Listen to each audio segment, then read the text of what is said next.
squirt. Sauce. Wake up, grab your phone, good vibes everywhere. Ryder's got big muscles, Lisa's got the hair. You never know what they're gonna say, but there's a 45% chance you might like it anyway. It's the sauce, they're spilling it live for you. It's the sauce with your favorite morning crew. It's the sauce, 2 hours will fly by. They don't know what they're doing, but they're gonna try. It's the sauce. I'm Shannon Garrick from Edmonton, Alberta, and I'm on The Sauce with Ryder and Lisa. Hey, I'm Stacy from Edmonton, and I'm on The Sauce with Ryder and Lisa. This is the Saucy Posse, and you're on The Sauce with Ryder and Lisa and Reese. Hey, even a little shout out for Reese there. Welcome back to the Sports Interaction Studio. We were on the road yesterday at Southview Acura. Happy to be home. Had a great time there, though. Shout out to all the saucers who popped by and entered to win that Connor Bedard rookie card we gave away. Yeah, check out my toque. Wait. Which way do I turn? Yeah. Says Early Start Club. It's just test merch. We're getting there. Early Start Club. Hope to see you on Saturday. Greta Bar. We're going to be watching the game. Doors open at 1. Puck drop at 2. We're going to have hockey ticket giveaways. Get your tickets. It's just $10 to arrive. And all of that is going to be supporting single mothers. Kaleo Collective. Get your ticket now at nationgear.ca. They do some great work. Yep. They do a big Mother's Day push where they have kids go and pick out gifts for their mom. They do the same thing at Christmas. I think they have a Valentine's Day promotion and fundraiser that they do now. Unbelievable organization, and just happy to be working with them and supporting them. So see you Saturday. Early Start Club. Get some pints in us. And then you still get to hit that Uber home when it's not super expensive. True. That's the best. How about the weather? How about that snowstorm? Cool. We love this. The weather outside is frightful.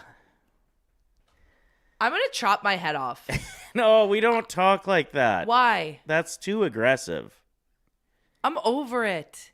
Didn't sleep last night. My computer's not working. You're stressed about the wedding. So stressed. I have a cold sore coming in and zits. It's not that I'm stressed about the wedding. I'm so excited. It's going to be a freaking blast. Thank God. But it's the little details when you're like, oh, it's crunch time. Yeah, like you it's realize 3 months away. that 7 hours you were trying to sleep last night stressing about these things. If you just put 7 hours, if we put 7 hours into crossing things off the list, we'd be done. We'd be absolutely done. Help me then. Well, instead of laying there going, oh, look at all this stuff we have to do, write a list down and we'll cross it off today. I already bitched in my girlfriend group chat. They're going to help. Perfect. I said, Liz, you're on usher duty. Go on Amazon, buy a flashlight. You're helping my grandma get to her seat because I can't be thinking about things like that. Nobody tells you about the little things and how stressful it is. When people get engaged, why aren't people pulling them to the side and saying, don't get eloped, don't have a big wedding? Why are there so many decisions? You're just chilling though, right? Some people get excited for it. I am excited, but I'm also not type A. I also don't like planning events. That's why we have people like Kennedy here at Oilers Nation. That's why we have Maddie. That's why people that put in the work and enjoy it and thrive off of it. Also, just while you're here, kind of projecting that I'm not doing anything and You're not doing a stressed. Thank you. Okay, let's see if my computer works. I sorted Everyone, out thoughts and prayers. almost every not of the working. big things. It's not working. Remember when I started the show and I said, hey, try to be a little bit joyful. We don't need you ranting about your computer the whole time. Do you want me to grab my other computer? No, it's fine. Why? I don't know. It will work. True. I'll have it. Okay, let's see if this works. Please don't do play-by-play. Oh, I thought Reese was coming in to help me. Trying to log in. Here. I'm on it. Hold on, I just got to try 17 other mechanisms first. Okay. We got lots of fun coming up on the show today. We got Tyler Yaremchuk joining us shortly. We've got Adam Scorgie joining us. Reese, how you doing over there, brother? Yeah, how are you? I'm doing good. How are you guys? Pretty good. Wow. I'm great. Pretty good. How much longer till your girlfriend is home from her Europe trip? She gets back on Thursday. I All think right. Wednesday, like super late at night at some point. Counting down the hours. Yeah, you can say that again. You know what? That would actually probably be something pretty cute if you just wrote her and said like 141 hours, babe. every couple hours I text her. Well, that's maybe pushing it. Then she'll get creeped out. But just once. What are people saying in the chat? I haven't been able to look. They're riffing. Are they Saying mad that at me? Ryder needs to buy you a new laptop. The new laptop is the problem. You guys. Lisa, throw that MacBook out. I want to. As a former wedding DJ, trust me, everything else passes. What does that mean? I'm not sure. The wedding day flies by. No, I know one it's gonna remembers fly half by. of the wedding, decent food, good music, and a great party. And then he continued. Sorry, I read the second. As a former wedding DJ, trust me, everything else passes. So quit stressing. We got this. Yeah, but it's when people ask things like, is there going to be reserved seating for immediate family? And I went, I never thought about that. Oh, that's so hard. Can't you just put reserve stickers on 6 of the seats? No. I can't. I don't have the capacity Done. for that. Well, I can Who's do gonna that. do it? You're going to think to We do that have the a day wedding of? planner. True. For Christ's sake. Oh, I've added to the list of things to ask her about. This is what I'm talking about. This actually, you might not have anything to worry about if you keep it up. Just kidding. What if I have a migraine that day or a cold sore? What if I get a Oh spray my tan God. and then my spray tan stains the pits of my white dress? Then don't get a spray tan. It's in the middle of the summer. Get an actual tan. I can't. I'm too moly. Okay, we have to change the topic, I think. Yeah, it's time to move on. Well, you're just going to keep digging this hole. No, that's all I had to say. Thank God. Goddess, actually. The Oilers in action tonight, taking on Utah Mammoth, who may be the team we faced first round of the playoffs. The good news is we've never lost to them in their franchise Are you history. serious? Yeah. So I think we're 5-0 against them. We could go 6-0 tonight if we beat them. I promise I won't bet on it. Yeah. Because Lord knows. Last night, I'm like, Sharks win, Celebrini goal. Sharks win, Celebrini assist. Not good enough. No, should have went with the Celebrini point instead of the Celebrini But goal. it does make watching the game so much more fun. Uh-huh. There were still 2 minutes left on the clock. I was like, maybe we can get this done. My man.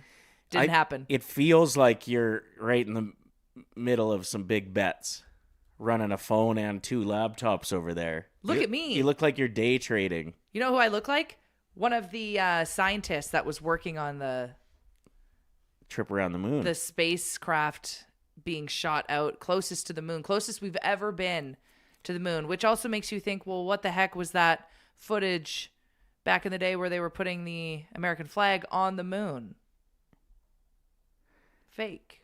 Well, I think the stat that you just said, that this is the closest we've been to the moon, was actually what was fake. Because they landed on the moon. Did they, though? I mean, Why was there wind? you know how hard it would have been to pull off that conspiracy? No, that'd be so easy. You know the amount of people that would have had to be in on that and none of them have said anything? They're saying things. When they're senile now Okay. and in an old folks home being like, we actually didn't land. Yeah, and then people don't believe them because they think they're senile, and they're like, sure, Jan, let's get you back to your room. Let's put a poll up in the chat. Was the original moon landing real or fake? Let's hear from the saucers. What do they think? Yesterday, legit. I was watching it live. They didn't from land. NASA. They didn't No, land no, on no, the I know, moon, but yeah. they were so close. Apparently, the one record I know that they did break for sure was the longest distance traveled in space. Okay, so that's by what it is. humans. Yes, so Lance also agreeing it's the furthest from Earth. So we actually got to see the dark side of the moon. Mm-hmm. Shout out. Great album. But I loved, everyone seems to be talking about 2 major things from yesterday's broadcast. One, the Nutella jar that flew by the camera. That is billionaire money. That Nutella is thriving today. A product would spend billions of dollars to get that kind of advertising. They were just eating. No, a Nutella jar flew by the camera during the broadcast. Incredible. In space? In the spacecraft, like inside. Oh, God. I was like, how did it get there? Okay, was the I original thought moon you landing meant, like, fake? out one of the windows. Okay, the poll is up. Yes. Was it fake or not? Let's hear from the saucers. Okay, so Nutella, first crazy thing that we witnessed. Second thing, the one astronaut who did. Here's the rule in space: if you discover something, you get to name it. Mm-hmm. We learned this when we went and saw Project Hail Mary last night. We're going to get into that flick in a little bit here as well. You have to see that movie. 10 in out theaters. of 10. You have to see it in theaters. Yeah. There's a reason it's made $400 million. So good. It's so good. But if you see something first, you get to name it. And one of the astronauts tragically lost his wife in 2020 after a battle with cancer. And he said, "Can I name it Carol?" And there's a bright spot on the dark side of the moon that is now named Carol. Nothing tops that romance. You can't. Don't even try. Nothing tops that tribute. That's incredible. It is. I don't know if we'll ever witness something that beautiful. It's going to be in the top 5 most romantic things to happen ever. Yeah, that one is really tough to beat. Like, even the other day I was watching the documentary on Netflix about the really great cyclist, like off-road cyclist that was murdered. Her name's Mo. Mm-hmm. And that's a Netflix documentary. They named one of the trails, like, on the mountain where she biked after her. It was called, like, Mo's Ascent or something. And I thought that was really cool. Mm-hmm. This is so cool. The next level. This is the outer space version of that. Everyone in the chat says they're crying again. They cried when they heard it. It was the sweetest thing. Yeah. It really was. A moment that we all got to experience live, too, while they all were comforting him in the moment. How hard would it be to hug somebody in space? Pretty hard. The Nutella's hitting you in the... Yeah, you'd be worried about, like, unplugging their gear by accident. It's like, don't squeeze too hard. No, it was a really cool thing to watch. My workout was starting right when they were passing the moon, so I got to watch all of the lead up, which was also really cool. Hearing different levels of science and these math experts breaking down, because if one little thing went wrong, they wouldn't have been able to get it done. Right. There's so much math involved and so many smart minds, intelligent people. Yeah. Look at them. I love them. They even were part of that online trend saying, "What were you like in the 90s?" And it showed all 4 of these astronauts playing with toys, trying their best to live their dream as an astronaut. In fact, one of them had a tweet back in 2016. He wrote, "Just dreamt that I orbited the moon," or he said something, but woke up. Maybe one day it'll happen. That's the astronaut, one of them that was in there. Back to your conspiracy about you not believing that the original moon landing happened. Also, like, the videos and pictures and stuff, you know how hard it would have been? They didn't have Photoshop back then like they do now. They didn't have... So you believe it? Yeah, I believe that they were on the moon. Why is there wind? I don't know. Did they just hammer down the flag right before they took the picture? There was still movement. Dangerous Wade in the chat. Did Lisa just acknowledge and shout out scientists within 5 minutes of denying the moon landing? Listen. You're right. I'm just saying the footage is a little bit made in a Hollywood studio, no? Lisa also believes the original Avril Lavigne tragically passed away and they just replaced her with a woman named... Melissa. Like... Listen, there's a spectrum. You can believe some things, you cannot believe other things. There are people saying that Selena Gomez is not Selena Gomez. Like, that to me is insane. That's Selena. All people in the comments being like, it's a clone. No, it's not. So she's just not 16 anymore. People don't look the same. You do believe that Avril Lavigne was replaced by a woman named Melissa. Yes. You do believe that it was a conspiracy and that the actual moon landing never took place. But no way you believe that Selena Gomez is fake. You're just picking and choosing your ones that you ride with? We've got Tyler Yaremchuk in the studio. Do you believe the original moon landing was real? Yes. Okay, me too then. And I'm like I like a good conspiracy theory, but the easiest hole to poke in that one is like if the U.S. never went to the moon, Russia or China would have proven by now that they didn't. Like there was too much at stake for those like enemy countries to just be like, well, guess the Americans did it, or like, oh, the Americans faked that they did it. Well, let's just respect that. Okay, so sorry. This is just me taking comment sections too seriously, maybe. Because everyone in the comments like, why is there wind in the flag of the American flag when they put it in the moon? Was that part fake? I mean, it's all been debunked by now. Like those conspiracies, I think if you deep dove someday, you'd be able to be like, oh yeah, okay, so we're good. It is a little bit strange that we haven't been back since. Yeah, it's kind of weird that like no one's felt the need to do it, but I kind of chalked it up to like they figured out everything they needed to figure out the first time. Yeah. Well, or the first few times, however many, because they went a bunch of times. But they haven't done it since 1972, if I'm not mistaken. Yeah, that's correct. 54 years ago. But did you hear the broadcast of how much science needs to happen for them to nail it? It's probably very stressful because a lot of those astronauts, they wrote their will, kind of said bye to their families. Like just in case. Because you never know. Yeah. That's so scary. Well, even this one, like going further than any humans ever gone before, like that is actually like pretty remarkable that happened yesterday. Pretty badass. I saw a teenage girl, one of her dads was on the flight, and everyone in the comments after she posted about it being like, my dad's like breaking records. And then everyone in the comments like, how cute is it that your dad can now officially say he loves you to the moon and back? I cried. I was crying so much online yesterday. It's pretty cute. That's adorable. I've never really liked that saying that much, but that first time that I've heard it, that I'm like, all right, rock on. I will never bring up the original moon landing again. My apologies if I fired people up. It was just me being influenced by comment sections. Please absolve me of my sins. 55% of people in the poll say, was the moon landing fake? And they say no. So Only 55%? yeah, See? 35% said yes, and 10% said don't trust anything. Well, now I feel bad that if I influence someone to hit that. Well, people could deep dive. You do your own research. Yeah. That's the best result. You should have seen learned. Lisa during COVID. No. No. No, and I'm with her on that. That is. So let's take this in a few different ways. Tyler Yaremchuk from ONE and Daily Faceoff. Welcome to the show, my friend.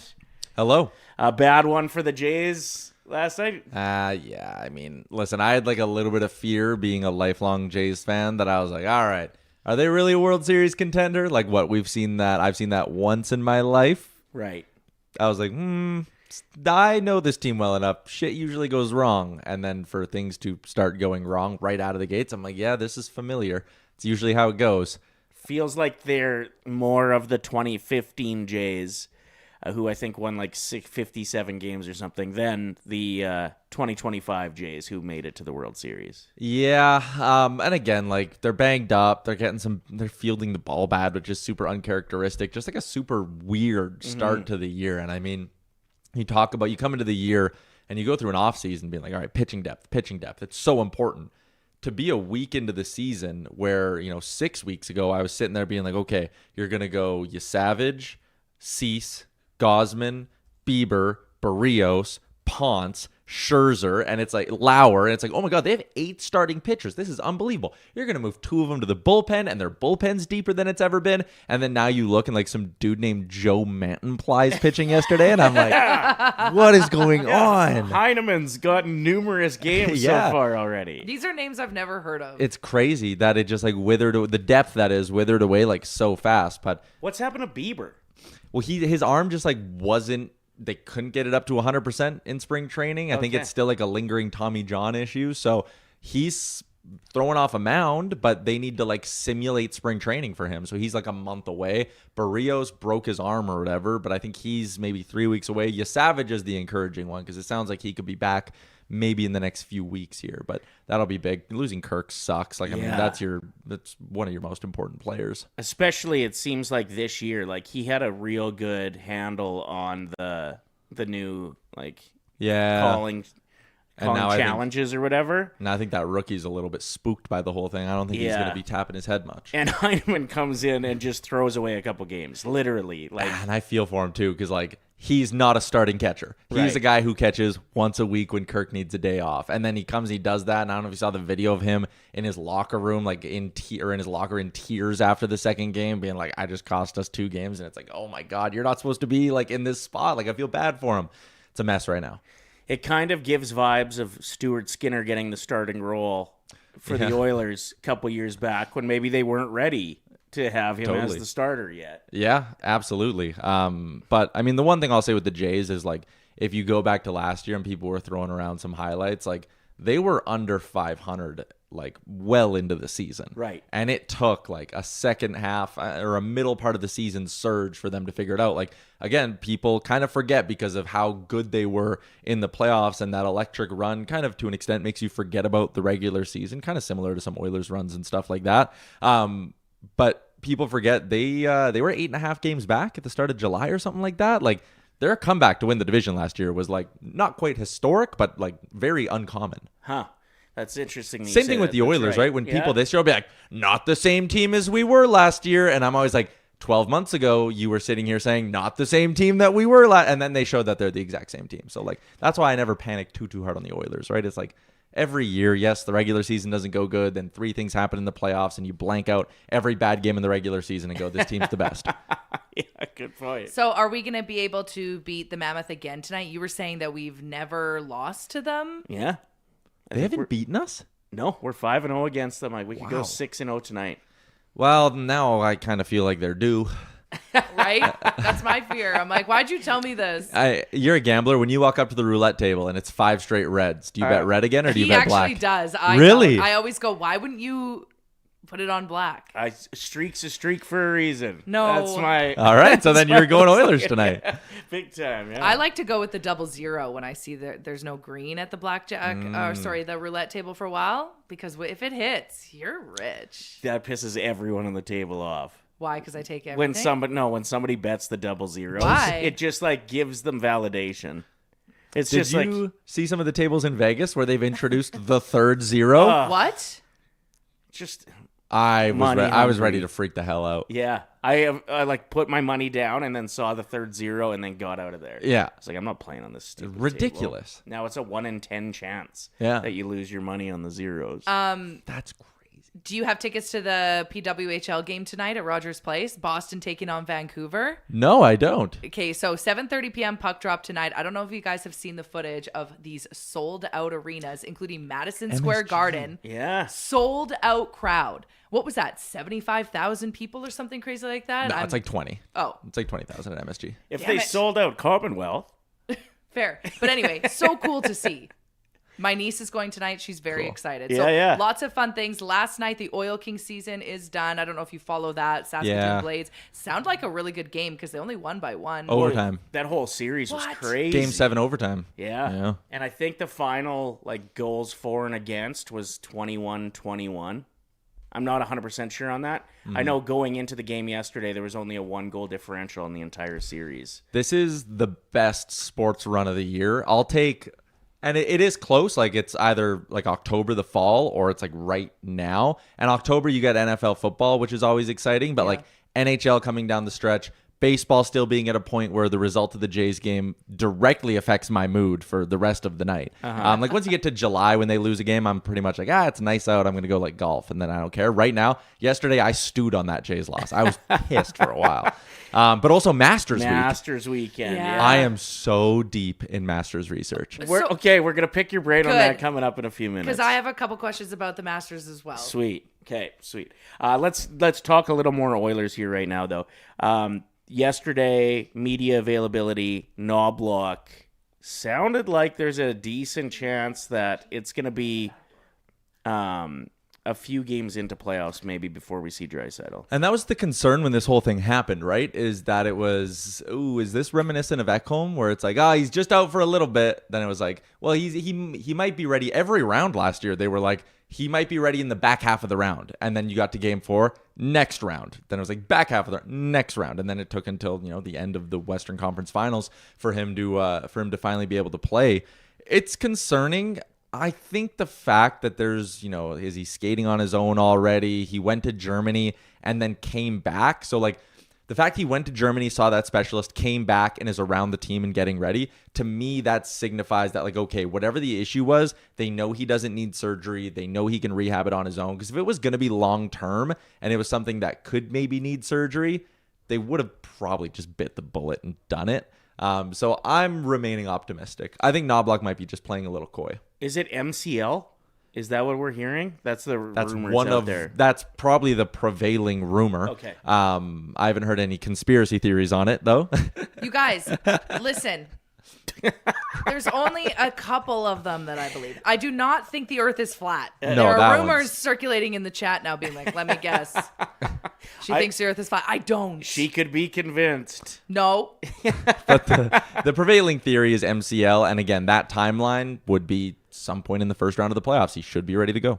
Okay, so possible opponents first round, Utah. If we can get to first, it's very likely that's who we end up playing first round. Yeah, super, because Utah's kind of locked into that number one wild card spot, and the way the playoffs work, for people that don't know, top 3 in each division get in, and then the wild cards are just ranked 1 and 2. So even if LA's the second wild card and they're in Edmonton's division, as you can see here, even if LA stays as the second wild card and Utah's number 1, whoever wins the Pacific is going to be lower ranked than Colorado. So the best division winner gets the worst wild card team. The second best division winner gets the other wild card team. So yeah, it's likely Utah could potentially be the Golden Knights. I guess there is a bit of a sneaky backdoor path for Vegas to win the division now since they beat Edmonton on Saturday. So in that world, Anaheim is still a possibility, but pretty much it's more likely than not Utah or Vegas. It sounded like there was even some interviews where the Oilers are talking that they want 1 or 2. Like they want home ice. Yeah. Come the first round of playoffs. And I think they're going to say that, right? You're not going to be like, we don't really care. I'm curious if you were to inject them with a little truth serum. Do you care? They might, like, Zach Hyman's not playing. Right. And Zach Hyman's not coming on the road trip. And the other day, Chris Knoblauch was like, if it was a playoff game, he'd be playing. Okay, well, that might kind of give you a little bit of insight into the truth on how badly they care about. Would you love to start the playoffs on home ice? Like, obviously. Last year, did they have home ice in round 1? No. Did they have home ice in round 2? No. Did they have home ice in round 3? No. The only round they had home ice was the round they lost. So strange, eh? Which is weird. But I also do think, like, again, you want Game 7 on home ice, and that's the big advantage. I do think there is something to, like, the randomness early in a series. If you can go steal one on the road, you come back with that series at 1-1, games 3 and 4 at home, it's really a chance.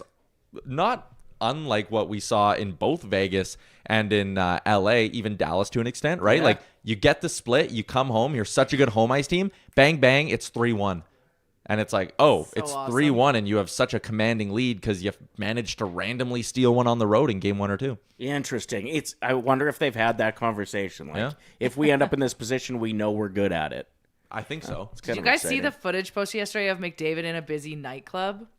Yeah. Why would he put himself in that position? It looked horrible. I bet he does it once a month. And or he's once like, never doing that again. every 6 months to just feel alive. I think it's one of those things where, like, the guys are going out, and he's like, God damn, like, someone's going to take a picture of me. And he's like, but I kind of want to go out with the Yeah, boys. like, he's So, like, definitely got some FOMO. yeah. Well, and I think you gotta like be a part of the team. Yeah. Also that. In whether that's practicing, that's like optional skates. It's good He's to taking a part bond. in some of those. Yeah. This is kind of like an optional skate. It's just an optional club night, I guess. That's too funny. Okay, should we talk Masters with him? Yes, absolutely. Who's going to win this thing? Because is there a clear path for Rory? For who else is playing? Scotty? Yeah, all of them. All of them. Like, who is Scotty, like, the one that everyone's like, he's going to win it? I've got my pick. You do? Yeah.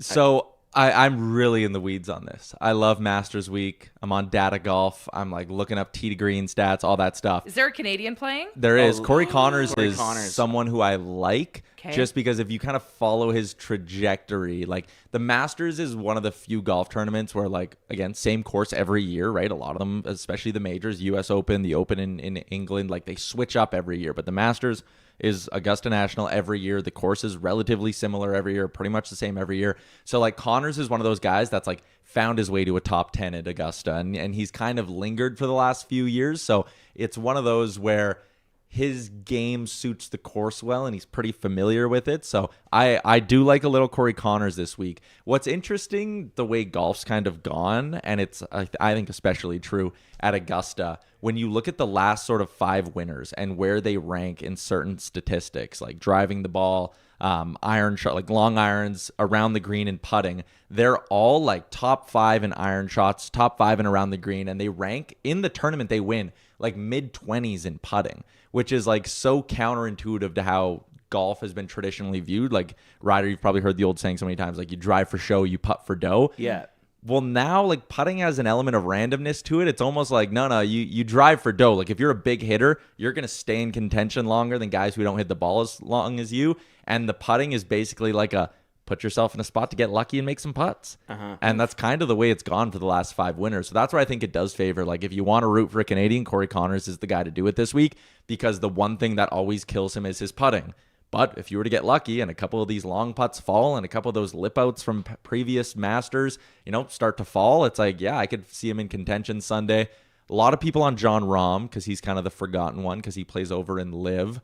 The one sexy name is Matt Fitzpatrick. That's kind of where like a lot of the data people are going because he's having a really good year. And he looks like a data person. Yeah, he does. He's an absolute nerd.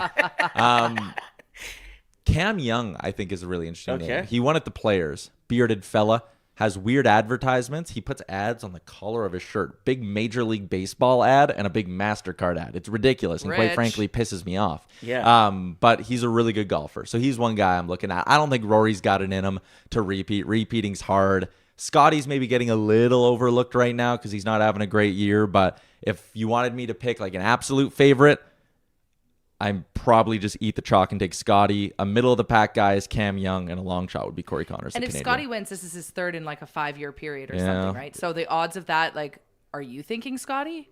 No, because it's not fun to bet on the favorite in golf for me, because it's like you can't even brag to your buddies. Like, because hey, it's like, oh, that's the one you bet on. winner. Congrats. I hit a plus 600. It's like, okay. So I'm going Victor Oberg. I think he is long overdue to win a big tournament. Like, he just looks so good when he's on. I just think he's due to put it together for an entire How many people weekend. have won like a back-to-back green jacket? I think 3. And it's like basically like the GOATs. It's like Nicholas, Woods. Tiger, and there's another one that I'm blanking on. But Gary Player, maybe? yeah, maybe.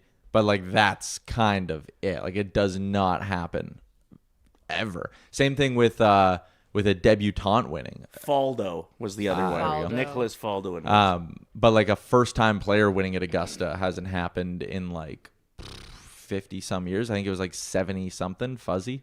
That's why it's so surprising that Mike Weir got it done that year. Is because he was not ranked like high at all. And my favorite thing about the Masters is if you win once, you get to play for the rest of your life. Yeah. So Mike Weir still playing. That Fred Couples is like 75, still playing. I bet Mike Weir is the biggest odds, or close to it. He is for the entire tournament. But if you want to, again, just another like fun one to like not quite throw away money on, but like a fun one to track with high odds, Mike Weir to make the cut. Oh, Because I want to double check so I don't give bad info, but the odds are like you'll get better odds on Mike Weir to make the cut than Scottie to win the tournament. Who was the guy that hit the ball over the water and it like bounced and landed on the green? It's always a great thing for people who like don't follow the Masters every year to see that. So when they play their practice round on Monday, every golfer when they get to 16 tries it. That's and then every year like 3 guys will make it over or whatever, and then like every couple of years someone will get it in.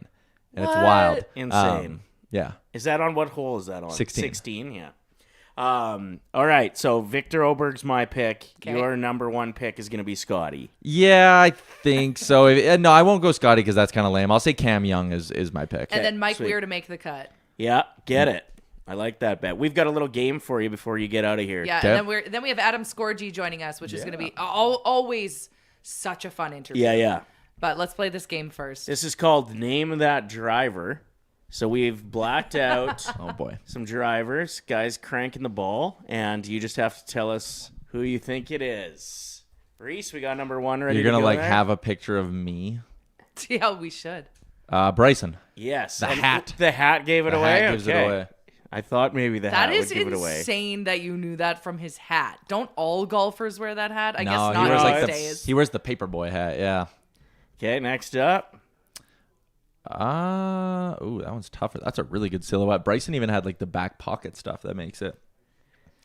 Is that? I can give you Rory. a clue here. Sure. The driver in said picture is pink. The driver? Like the head of the driver is pink. Let's see if the chat Tommy knows. Fleetwood? No. He's a past winner of the Masters, kind of a surprising winner about 6 years ago. He doesn't really have a butt, is what I'm getting out of the silhouette. No offense. Does that help? Yeah. It does help. I wanted to say Matsuyama, but Matsuyama's got some curves to him. What? Some of them have big booties. Some of them be squatting. We were looking for Bubba Watson. Ah. Yeah. All right, next one, Reese. Oh, That's that's Scott. easy. That's Scotty. No, I believe that's that's Rory. Rory McIlroy. I could tell because of his nose. Yeah, that's Rory. Is it? Damn. And we got 2 more here. Is that maybe Scotty? That's Scotty. Yeah, There you you go. go. Name that driver. Our last picture here. The chat's doing good. Ryder. Tiger? Tiger, that's Oh right. my Name that gosh. driver. God damn it, Tiger. Thanks for playing. Yeah. I was like, there's some punchline coming here, and I didn't know which way you're going to go. Tiger. Where can people find you today? What do you got what's coming going up? on? 10 a.m. DFO Live, talking about another GM getting fired in the NHL. The Devils parting ways with Tom Fitzgerald, so going to dig into that. And then a game day edition of Oilers Nation every day. So buckle up. We'll have Landon Ferraro swing on by, our friend Cole Bagley from out in Utah. So busy show, busy day. Back-to-back game days for the Oilers. Giddy up. Yes. Got the Sharks tomorrow. Hell yeah. 8:30 This will start really tomorrow. Probably determine where we're at looking at playoffs, eh? 8:30 start tomorrow? Yeah. 7:30 tonight. Yeah. 8:30 tomorrow. I think it's 8:30 tomorrow. Dang. I mean, again, but in your new life, That's not You're as bad chilling. anymore. Yeah, that's a good point. like back in the day, your PVR, are you even making it to puck drop? Yeah, usually puck drop, and then if it's going well, I'll try to fight to like the end of the first when we used to get up at like 3:30 or Yeah. 4. But even we went to the game. It was a 7:00 start the other day. Yeah. Ubered home after, Still home before. What and was we it, were like 10? home at like 10, and I was 10:30? like, "Oh, damn, Not bad. this is great." Watch Well, another now- game. with our new hours too. Like Yeah. we're so conditioned to be like, oh my gosh, like it's 9:00. Yeah. The alarm should be going off at 4 a.m. and then we have to remind ourselves, oh wait, that's not the case anymore. Uh-huh. It's kind of awesome. Hell yeah, it is. Hell yeah. Thank you, Tyler. Yep, Appreciate your yep. time as always, 2 man. laptops, eh? Don't get me started on the laptop. Yeah, Work one is not letting me in. If you want the full rundown, watch the first 5 minutes of the show. It's just a crazy meltdown. And listen, if I could go back, I would delete the first little bit of our show. I am embarrassed of my bad mood. And now everyone's tripping me about my moon landing conspiracy theory. Listen, I'm not a conspiracy theorist. Tough day. Tough day for Lisa Evans. I was just questioning it. Masters Week, probably the best week of television of the year. I Well, it's- cannot stop watching. Because you like to nap to the sounds of the fake birds. Did you know the birds chirping in the background are fake? They don't let animals near the greens, which I have a problem with. We should not be messing with the environment to please people's love of golf. Let the squirrels in. Is this also something you read in a comment section, This one's Lisa? true. How This do you, one's true. They literally they hire people to they not hire let like they hire people to make bird noises. well, yeah, there's definitely someone that makes the bird noises as well. There's someone hitting a button. I'm telling you right now, they implement things, they put things in place to make sure that there's not like foxes running across the green or a skunk. No, with the amount of human traffic that is there, You you guys. wouldn't see a skunk anyway. Reese, whose side are you on? Have you heard this? I think this is the case. What happens if an animal does get onto? They don't. Yeah, but how are you going to control a squirrel? Well, it's like Alberta with rats. Well, to be honest, I think it's something a little bit more grim than we want to talk about. Okay. That could be a conspiracy. That This- could be, I could listen. be spreading fake news with that. But Are animals on Augusta? There are no. Scorgie can come in here if he's chilling. The presence Maybe of he has an wildlife answer. is subject of debate. Thank you. No, that means Therefore, that it's means still up it's in a the air. conspiracy. If it's subject to debate, it means they don't have a clear answer. Okay, if but there are squirrels on Augusta. We're going to ask Scorgie. He'll know. He knows everything. Might have to make a film on it. You're good to go to hit the seat. Yeah, come take a seat. Oh, man. So Scorgie is going to be joining us in like 30 seconds here, and he's a presentation of Just Bite Me meals. If you have never tried their pre-made meals, you are missing out. Yes. And they've added some new items to their menu You're this saying week. butter chicken's on there now. Remember we went to the kitchen, we watched the guy testing it out and making it, and I was like, that looks unbelievable. JustBiteMeMeals.com. Use sauce20 to save 20% off of your first order. Welcome to the Sports Interaction Studio, Adam Scorgie. How are you? I'm doing great. Thanks for having me. Thank you for coming back. Of course, anytime. Will you make a film on Augusta and if animals are allowed on Here's the the thing. golf course? I heard that they implement ways to make sure that like no rodents run across. They want everything to look perfect. They don't, all the birds chirping on the broadcast are fake bird sounds. What are your thoughts? Wow, I've never heard this one, but I'm I'll really- put it into my pitch slate and see how the networks are like. Okay. see if they want to pick it up. It might be a short film. Filmmaker, film producer, Adam Scorgie. Big weekend ahead in Edmonton. Northwest Film Fest is Yeah, here. what's Yeah. going on? Yeah, so great kind of paid forward story is that Guy Lavallée, who runs Northwest Fest. My very first film, The Union, the business behind Getting High, he was the programmer for the Edmonton Film Festival back in 2007, and we had won the award for Best Canadian Doc. And Guy and I have stayed in touch ever since. So every year he's like, what are you submitting to me? And I feel so bad because now the challenge we have is if we sell internationally, a lot of times, like if you go to a streamer, they don't want you to do a lot of film festivals or a distributor. Right. They want it to go to platforms and be seen there. Is this kind of similar to like Justin Bieber originally CanCon and then it gets really big and then it's like it's no Similar- longer CanCon? Like similar to that, Kind of just the because same? everybody wants like the main releases now, right? Unless it's like, again, selfishly, like the streamers or distributors will want a Sundance or a TIFF or a Tribeca, one of the big ones that Yep. they can stamp on there. But then someone like Guy that runs an amazing festival that supports here local and has great films. Like you see the lineup this year, they got amazing films that premiered at Sundance and all that, you know, I always want to support them, but sometimes I'm kind of handcuffed when I sign a distribution deal because it'd be like, nope, no more film festivals. So I'm pumped that this year I can bring the Alberta premiere of Dolph Unbreakable about Dolph Lundgren. We're finally releasing this one, and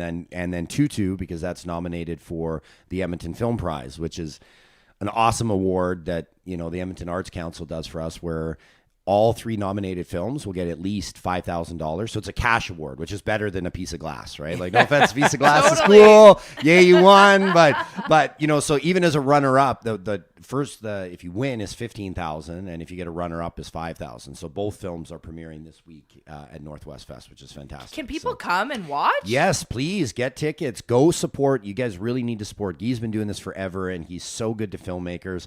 I wish the big political film festivals ran more like Guy did, just on great projects and supported. But yes, please come see Dolph Unbreakable on the 14th, and I think Tutu's playing on the 12th. If you haven't seen it on the big screen, like, come see it. It's Tutu's now nominated for a Canadian Screen Award, which for those that don't know, Canadian Screen Awards are like our Oscars, only much less sexy, obviously, because we're Canada. But so to be nominated, it's only my second time ever being nominated, and the first time was with Belle on the Bailey Experience, where we were a part of a series. But this is the first standalone, and to be for Best Picture. So come see both. Dolph, unfortunately, won't be there, but he will send a message thanking everybody for Edmonton. He's on a movie set. Otherwise, he would come to support. He is going to be on Jespersen's show later this week to Nice. support. Yeah. Heck yeah. That's awesome, man. Congratulations. Thank you. And long overdue with some of the amazing movies that you've put out. Yeah, when do you Thank you. sleep? Like, even the fact that you were able to come in today, I was like, whoa, he has time for us. What is that sleep thing? I've heard about this mythical thing. Is that something that happens after, like, because usually when I shut down this, then it's drive the kids here. I'm Yep. the unpaid Uber driver. Oh, shit, it's snowing. Yeah. Yeah, Weather's- no doubt. Like today with the boys, I'm like, oh, I got to be there for Ryder and Lisa. I was like, hey, boys, you should have got up 10 minutes earlier. They're like, well, you got up late. I'm like, yeah, it was my fault too. So sleep is getting, I'm trying to find my hours. I'll take any time I can. That's why caffeine is my There you drug of go. choice there. Give us an update on the Great Ones documentary. What's going on there? Ooh, so we just discovered something so cool. We've been working with the Hockey Hall of Fame, and I think, did I tell you how we were inspired to do this? Is that, so Boys on the Bus, right? The iconic show by the Oilers, that was the first like docuseries or doc ever about like a dynasty team while it was happening. It's inspired many of the sports docs you see today. They don't get enough credit for it because they followed the Oilers the one year and then they didn't win and then they won the next year, right? So they followed and they shot it on film. So they have all this footage that they never digitized that was shot on film that can now be up-res to 4K. We just talked to the Hockey Hall of Fame. They have 1,500 minutes of footage that's never really been seen. That's all of the prime era of the boys, all in their heyday, living in the apartments together with like Paul Coffey, Yuri Curry. Like they're just kids and pizza boxes when like before they became giant icons. So we just discovered that. It was literally in film reels, not even rolled up properly in boxes, deteriorating in the Hall of Fame. So we're looking to digitize that. As a filmmaker, are you just frothing at the mouth? Oh, there's. I think I told you when it was last time. The reason why the Oilers are the only dynasty that can really do this is because they have the archive. Right. Local networks and stuff here, because like hockey's everything to us here. Yeah. They have so much coverage of them off the ice and all these things where lots of other dynasty teams, like we interviewed Brian Trottier for it, who is the Islanders right before them. And he's like, oh yeah, our arena flooded and stuff. We have like nothing. We have like a few photos and there's no archive.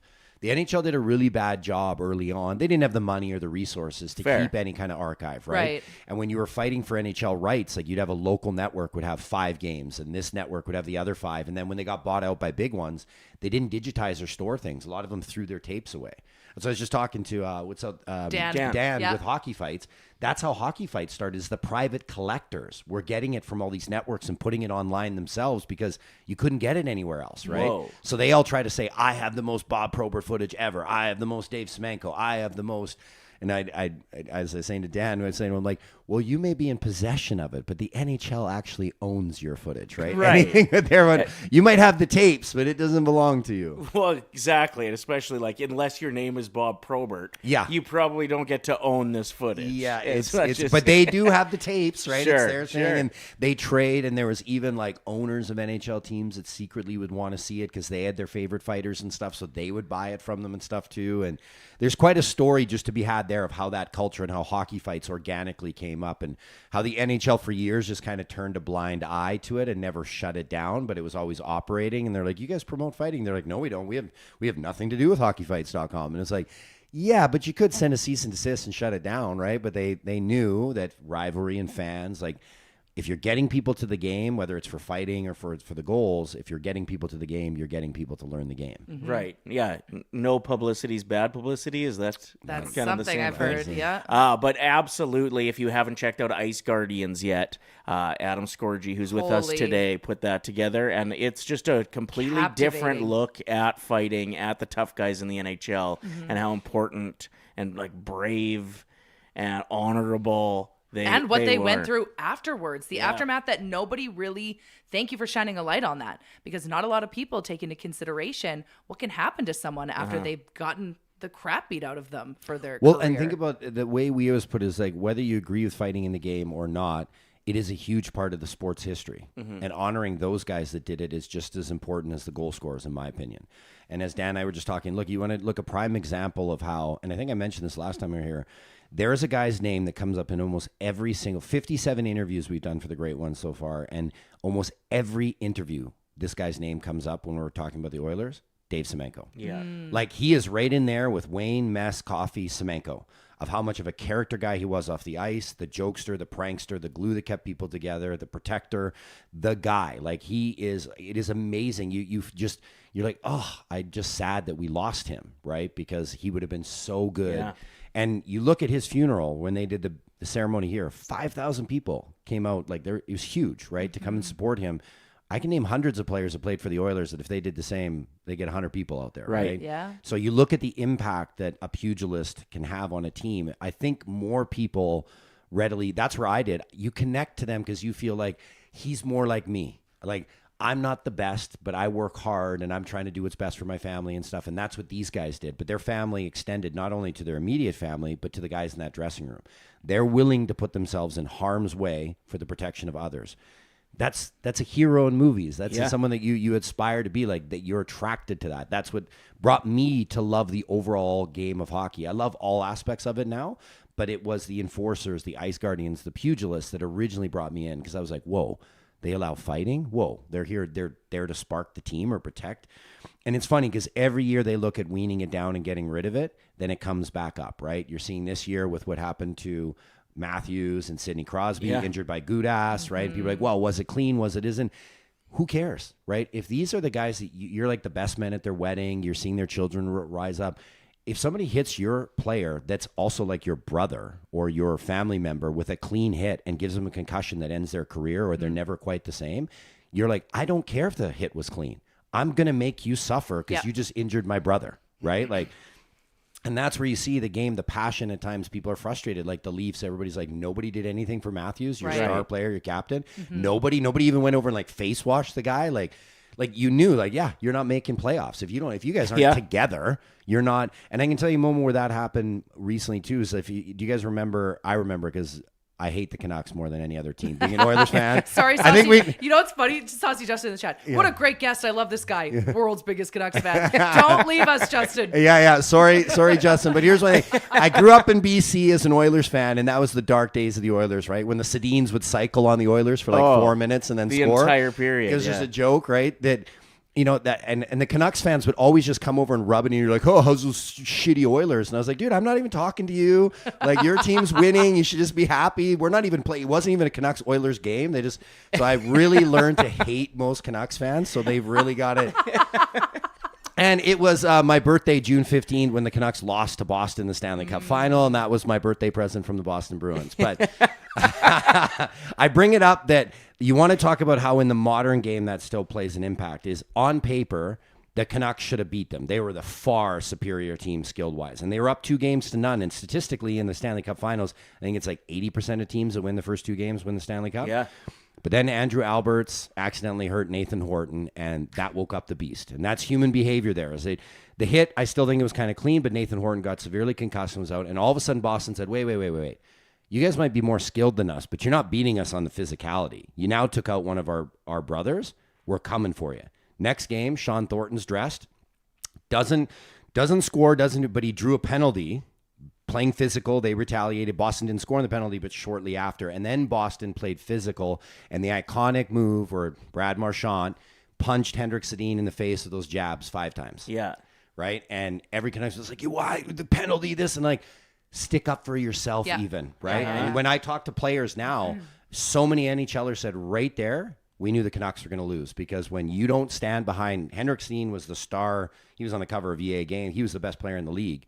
When he doesn't do anything and your team doesn't do anything because you're worried about penalties, when a penalty is more concerning than standing up for your brother, the momentum is now shifted, right? And human behavior, fear, retaliation, intimidation comes into play. Yeah. And Boston bullied their way to that Stanley Cup. Sorry, Canucks fans, but that's how you guys lost that. You look at the difference of the response from the Maple Leafs, a team that, like you said, isn't making the playoffs, when Matthews was hit, and it was a dirty hit by Gudas. Yes.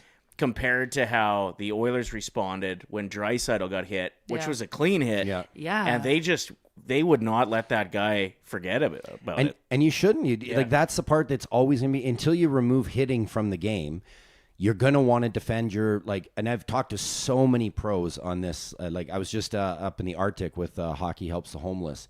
And I was hanging out with Brad May, who's a fantastic human being, and Mayday and Aaron Asham and all those guys. And they'll say, man, I don't care if it's clean hit. Like, that's my brother. I room with this guy. I know his kids. They call me uncle.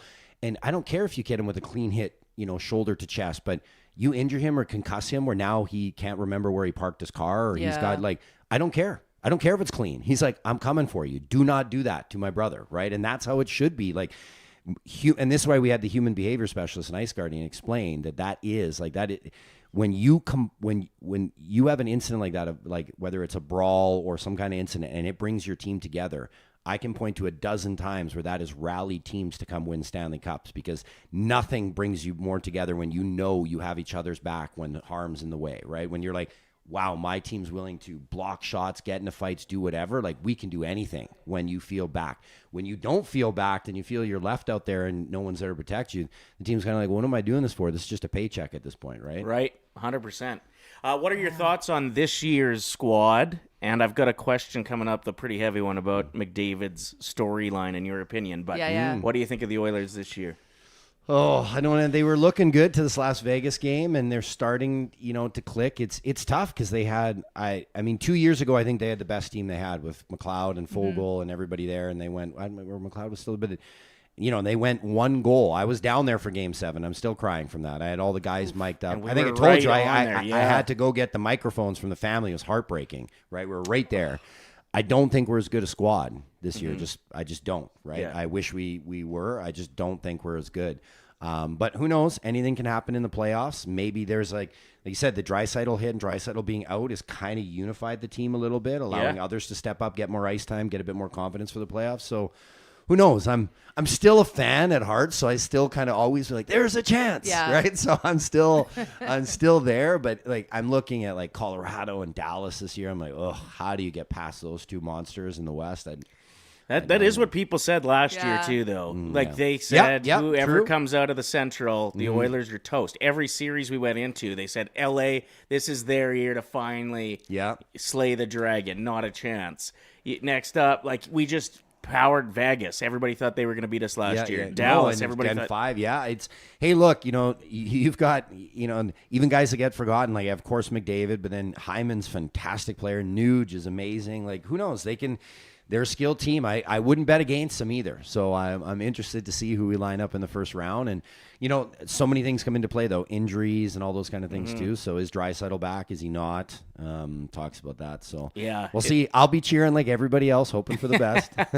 Paying too much for tickets. Yeah. Like everybody else. I know I'll be watching on TV. Unless I get a media badge. I am a filmmaker. I am not a Scorsese. And then if I don't get the media badge, I'll be watching from home. All right. Fair enough. Okay. Here's the question. As a man who studies storylines, how important is a cup in Edmonton for McDavid's storyline? In Edmonton specifically. It solidifies him. Not only, I mean, he's already going to go in the Hall of Fame for one of the greats ever. No one's moved like him. He's phenomenal. But to have that storybook ending that you could make a doc on, that he deliberately took a giant pay cut. Estimates are anywhere from like $10 to $18 million pay cut he took to stay here to build a team. To win here is where it's like when Marian Hossa won, but he'd shopped 4 teams, right? And these people, it's not as glamorous. Like Sidney Crosby drafted, won cups, won the Olympics for Pittsburgh. That's a way cooler story, right? When you trade to get there, it's not as cool. But I don't know no one's talking, but I also wouldn't blame him if they don't like. He gave the city everything. His prime years, the opportunity. If they don't win and he leaves after and he's like, hey, I want to try something else, I honestly couldn't even be mad. I'd be like, hey, man, thank you for the amazing years. I was just talking to some Americans when I was in the States, when I was in Texas. I was saying, hey, if you have a chance, go watch the Oilers in Dallas right now because you are watching one of those generational players. Even if you're not a hockey fan, because they're like, oh, I'd been to one game and it was exciting. I'm like, go the next time the Oilers watch just to watch McDavid because you will see and watch the little things he does where he winds up and dangles through. He might not even score and see it in person, not just on TV. Like when you're there, it's different. Yeah. Well, I think I told you when we were in Boston and we got a game when we interviewed Cam Neely for the Great Ones, which is a great interview, by the way, and Ray Bork. We got tickets afterwards and we all kind of said to ourselves, we're like, man, where's the cheat code? Where's their McDavid coming on? Where all of a sudden, just every time he touches the puck, even if nothing happens, dangles through 5 guys and loses it last second. Like they're like, man, Boston doesn't have anybody like that. Like, where's Pasternak? Oh, there he is. He got a shot. Like, not as when you watch it live and you're kind of like, man, where's the cheat code? Like, he is a cheat code when he's on the ice. Like, it is. He's explosive and exciting. Go watch him while you can. Like, I love watching. I'm not a big baseball fan, but if you can go watch Aaron Judge or one of the guys that's like the phenoms, I want to go watch him. Right? Yeah, 100%. Go watch McDavid. I don't know how many more years he can move like he is, like 3, 5. I don't know. Maybe he defies the odds and continues to do it longer, but go watch him. So I hope Edmonton, wins that cup and brings him here. That'd be the ultimate storybook ending and just be incredible. And it's what McDavid deserves for what he's done for the league. But fingers crossed. Is McDavid gonna be in the Great Ones documentary? No. We didn't really see because he would have been like he wasn't even born when they were playing. So like we had talks about maybe asking him like just to say like watching clips and stuff. But the director really wants to hone in on it, which I admire, and I've been defending him, is like, I want to hone in on the guys that were part of that team and part of that era. Yep. That can really explain it to the new guys of how it's changed and how it's evolved. And even now you're seeing Gretzky's record broken and all these things. He's like, go look at Gretzky's sticks. Brett Hall talks about this. Like, his stick is this like heavy club with no curve. Their blades like this, right?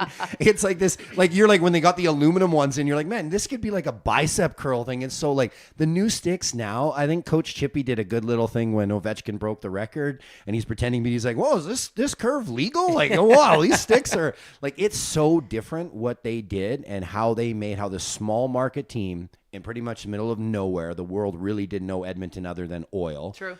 Had the most dynamic team that shifted all eyes on the world and revolutionized hockey, right, was here. We've been very fortunate between that dynasty and then getting McDavid. You know, if the storybook needs to bring it back again, but if it doesn't, Edmonton has been very blessed with what they've had for hockey teams from the 80s to now. It's cool that all that footage from Boys on the Bus you're able to use. Probably not going to be using a lot from Oil Change. Do you remember Oil Change? That was on like cable TV. I was saying that's the dark days when I lived in BC, and it was just like I was the pun of every joke. They're like, "Oh, the Oilers fans in here is like, when's the last time you won a game in the '80s?" Like I was like, I heard it all from Canucks fans. So I that's where growing up in BC until I moved to Alberta. That's why I hate I have two favorite teams. It's the Edmonton Oilers #1 and whoever's playing the Canucks #2. Hilarious. So does that actually kind of throw a curveball at you that there's all this new footage that you guys can scour through? And like, did you have a vision of what each episode was going to look like? Yes. And are you able to put some more into it? So our director, there's always ways, right, that you could do it. So we knew like we could cover it with photos or more talking head interviews, but obviously the more archive, the more we can take you back. And you're like, oh my God, look at all, like the boards have no advertisement and right, the jerseys look so simple. And the people in the arena, like they weren't swarmed with jerseys back then because they were the marketing. smoking. Like, yeah, they were smoking. Literally. Players were smoking. There's lots of jokes about Dave Semenko smoking a lot. Like in the summer fitness things, like when Glenn Sather was like, Slad's like, hey, Sammy, like, how's training going? He's like, I got a problem with this training here. Slad's not going to lie. He's like, why? He's like, well, my cigarette keeps going out when I'm on the bike or I'm running. So it's a big problem. So we want to bring you back in that era for sure. And finding this just allows you, it's like, we knew there was lots. The Oilers have a huge thing too. We knew there was lots, but this one is like, oh my God. Like we're seeing things where like, we're showing players on the screen when we're interviewing. They're like, oh my God, I've never seen footage of this goal. Like, how did you find it? Like our director, honestly, we couldn't have picked a better director. Austin Andrews is a giant Oilers fan that grew up in Calgary, so he knows about living in opposing towns. Perfect. Yeah. But he's won an Emmy for editing on Julie and the Phantoms for Netflix, so his editing mind is brilliant when he's looking at things. Like, actually, when we do the interviews, he did it very differently, where he doesn't like to do the interview himself because that's a skill, right? Making eye contact. You guys are now having your next question prepared, not having to look down and disengage. So he's like, I don't want to do that. I want to be looking at all the research in the archive. So he had Shane do the interviews, who's Kevin Lowe's son. He knew a lot of these guys, right? As a personal. So he gets them to open up more, and then he's watching on what we call the circus. So he has all the screens because we're doing 3 cameras for all the big guys. He looks like me right now with all my laptops. Exactly. But he's looking at it, and then he can see if they're getting emotional, because there's been guys that have cried because just remembering how emotional it was back then when they did this. And then he can cue up things where like, I don't remember that game. They're like, oh, you had 3 assists and this and that, and this happened and this. And they're like, oh my God, like it's 40 years ago. They don't remember. And he's right there with it. Like cool. Almost everybody after they come out of the interview is like, holy cow. I was like, I agreed to do the interview kind of because I thought this was cool. But afterwards, like, I can't wait to see where you guys are going because you guys are tackling so many things that were forgotten. So it will be, I stand by it, it will be like the pinnacle NHL show. When people are trying to make a new one, they're like, we want to make the great ones of this team or this. Like, it will be the one when right now we do that with The Last Dance. We want to make The Last Dance of hockey. This is going to be that one. And actually, when we pitched ESPN said, everybody tries to make that comparison. Thank you for the compliment. Like, we made The Last Dance. And they're like, but you guys could actually be the first series that can do it because you have the archive and the access which no other team has. So we'll see. ESPN might buy the U.S. rights. We're kind of still negotiating all that right now. Ooh, I'm so excited. While interviewing players from other teams in that era, like you mentioned Hall and Bork and Neely, did you ever find a sense of jealousy out of those guys that they weren't on this team? That has been some of the best part too, which was a big thing that Austin's like, we have to have the rivals. You can't just have the guys, because honestly, that Oilers team is so complimentary of everybody. Nobody wants to take any credit. You're kind of like, you had your best game ever. You had 3 goals and an assist. Like Kevin McClellan, when he got the game winner in overtime in that one game, he's like, oh yeah, well, it was like a perfect pass and it's just kind of lucky. Like no one wants to take any credit. But when you talk to the rivals, right, they're honest and they're like, I fucking hated him because he scored, and I hated when they beat us. Yeah, and he it's got like, in my head. I'd love to hear the perspective from them. especially the Flames. They're the best because, like, we always tell them, we're like, hey, because you can see them holding back. We're like, hey, this is premium streaming. You can swear. And they're like, okay, good, because I fucking hated the Oilers. They're like, and this new age now where, like, you know, like, it's like all these guys train together in the summer. The rivalries just aren't quite the same. Not then. The Oilers and the Flames of the 80s hated each other. It took them years to be able to show up at alumni things together and be able to shake hands and like at a golf tournament and not hate them. Well, and also there wasn't social media to like be like, oh, I kind of relate with this person. Yeah. Like back then you only saw them in those heated moments. So Exactly. you only had negative thoughts about them You at all times. hated each other, the competition. So the players, most of them, there hasn't been hate. There's just reflecting. People look back and just at like how amazing they were. Like when we talked to Brian Trottier, he's like, oh, we knew they were coming. Like even the year we swept them, we're like, oh, they're going to be so good. They're so young. Like, I don't know how, and we're tailing out. Like they knew. And you talk to Brett Hall, his admiration is just like, he's like, oh, he's like Gretzky. If you gave him the technology and stuff of today, he would still kill it. Right. The speed and everything's improved, but his vision is still untouched of how he saw the game. So it is such a unique perspective. Or like Cam Neely, like, you know, now he's like the GM and like, he was like, oh, fucking hated you. Like, it's nice when they are so honest, and that's hard because hockey players generally have this like vanilla of like, well, there's no I in team. We just try to give 110%. And so we've been really good. That's again, when you get the rivalries there and then we tell them like, we can see them holding back. We're like, no, this is streaming. You can go. And they're like, okay, didn't like that guy. Fuck that guy. So it's been awesome, but really puts a lot of pressure on us to see that like, we really do feel a pressure that this is a huge part of not only hockey's history, but Canada's history and the hockey's history, that we have to make sure we nail it. Like there is so much like, and what was going on culturally, not just in the province of Alberta, but in Canada at the time, at different times when they were winning, we're like, man, how it all kind of centers around the Oilers and what was going on there. And how that's why, again, people like, it was the, you know, the recession that happened here and everything. And the Oilers were like the only positive thing going on in like Western Canada. It was like something to cheer for.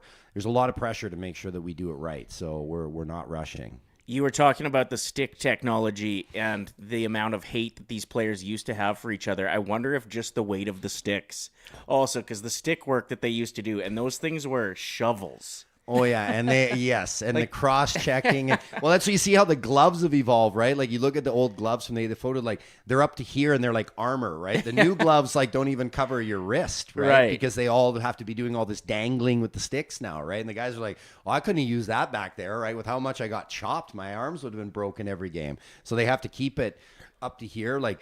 All that stuff comes in. It's fascinating to listen just how the people saw the game differently, and you know, and how Pocklington, as much as people are like, oh, he was a crook and he did this, I'm like, man, if he wasn't the guy he was, Edmonton wouldn't have been able to hang on to the team as long as they did.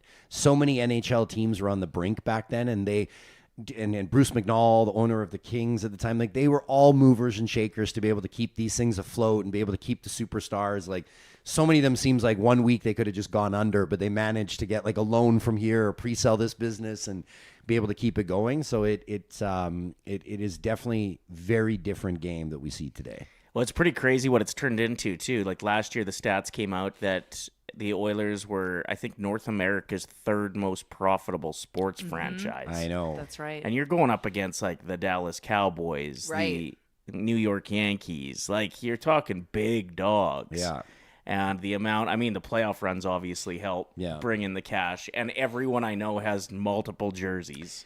Like, well, that's when you look at the old footage, that was not a thing. Like, there's very few people wearing jerseys, right? Where you see now everybody has a jersey. Like, you look at the old footage, people might have had an Oilers jacket or like a shirt, but it wasn't the jersey thing. That came in way later for sure. You see when you look at the outfits, you're like, oh man, what a different time. And the original parade, when they won the first cup, they estimated, I think, I don't want to get this wrong, at the time Edmonton was about 600,000 people, and they had, I think, estimates of over 100,000 people at the parade. Wow. So you had 1/6 of the city's entire population there to cheer them on, right? Like, it is the Green Bay of Canada, right? Like, really, the Oilers, kind of like when Evander Kane said that, he's like, no, you can say what you want. There's no fan base like the Oilers. There isn't. Like, we have 10 months of winter, right? The only thing that gives us joy is hockey. So because what a lovely spring day we're having today, right? It's horrible.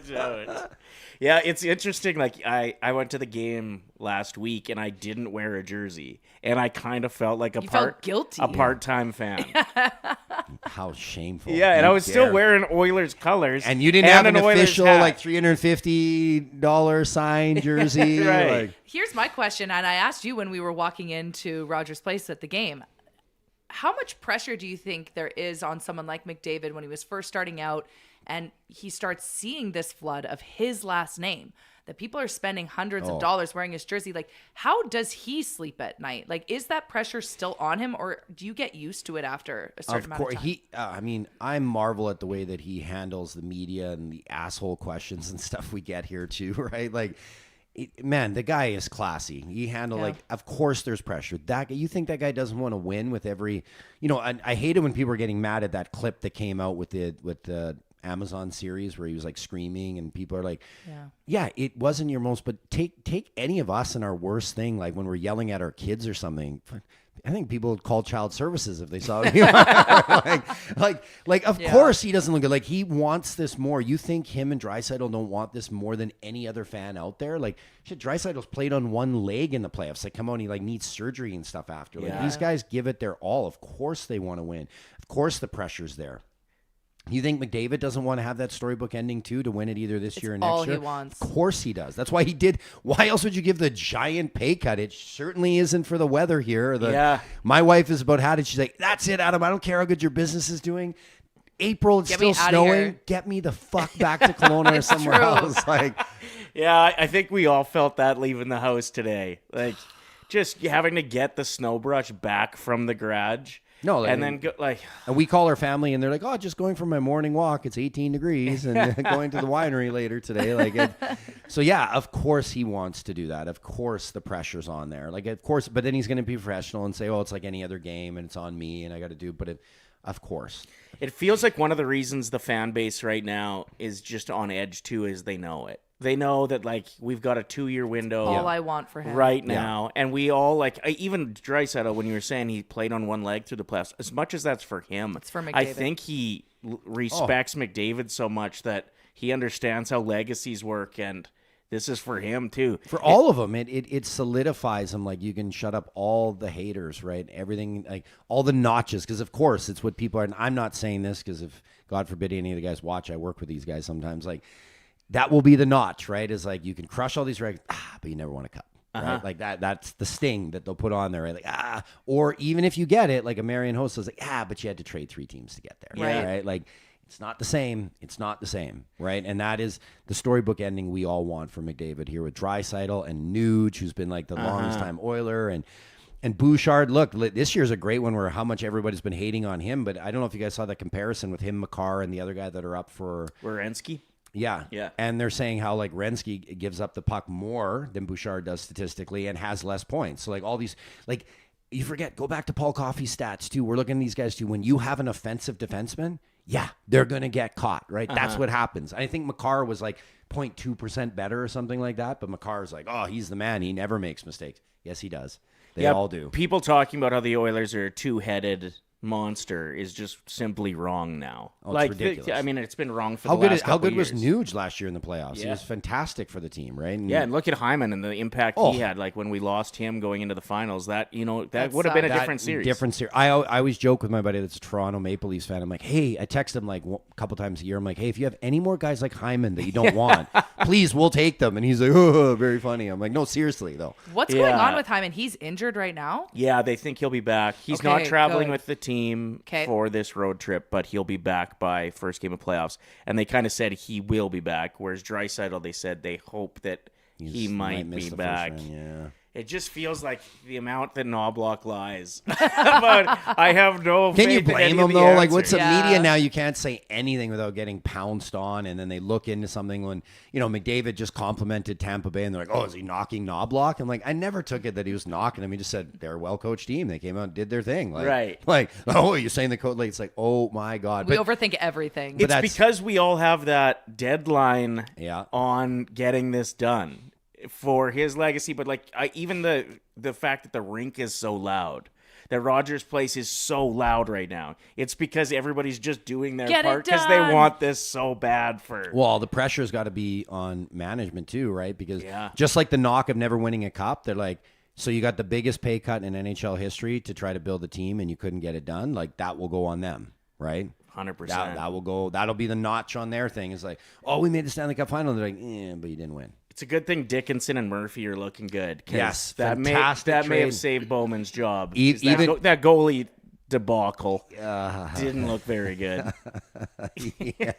You're gonna be careful. Not again. Yeah, I work with this. It's funny. I gotta be careful on these things. Yeah, that's fair. As someone who obviously appreciates movies, did you watch the Oscars? Did you watch any of the movies that were nominated for Best Picture? Have you been to the movies lately? Because we have a suggestion if you haven't. I took my kids to see the new Mario movie last night because it was his birthday, and how can you not? I grew up watching Mario in the 40th year, and it was kind of like they add all the sounds, and the storyline was okay, but it was just fun it's Mario, it's fun. But the Oscars, unfortunately, I don't mean to shit on them, but it's when you understand how much money goes into one of those campaigns. So I looked at it with some of my films, like so with a doc, right? So with the Danny Trejo doc, we did Inmate #1, The Rise of Danny Trejo. We actually got 2 reviews from the LA Times and New York Times, very positive by very, very senior reviewers, that those are kind of like cursors to be like, oh, you should maybe think about an awards campaign. So I looked at it. It was $250,000 US to get started. And that was no guarantees of anything other than we will try to get you to the short list, which if you get the short list, you can't even advertise that you got on the short list. Boo. So I was like 250,000, and kudos to Danny. Here's how cool he is. When I said, hey, Danny, like I've got some investors that might be interested in doing this. I thought about it from a marketing campaign. It's like, well, maybe for my career and my team, we bolster things. But Danny's like, Adam, he's like, cool, if you think, whatever, I'm proud of the film and we could do that. And he's like, don't you think that money would be so much better helping like the homeless or something? Because if you watch a film, he's always giving out socks and things to the homeless. Like, we'd be filming with him. He's like, hang on, I got some socks and some water. I want to help these guys over here. Like naturally wants to help, isn't like trying to do it for kids. We don't even have it in the film because he would just run off and we're not ready. We're like, where'd Danny go?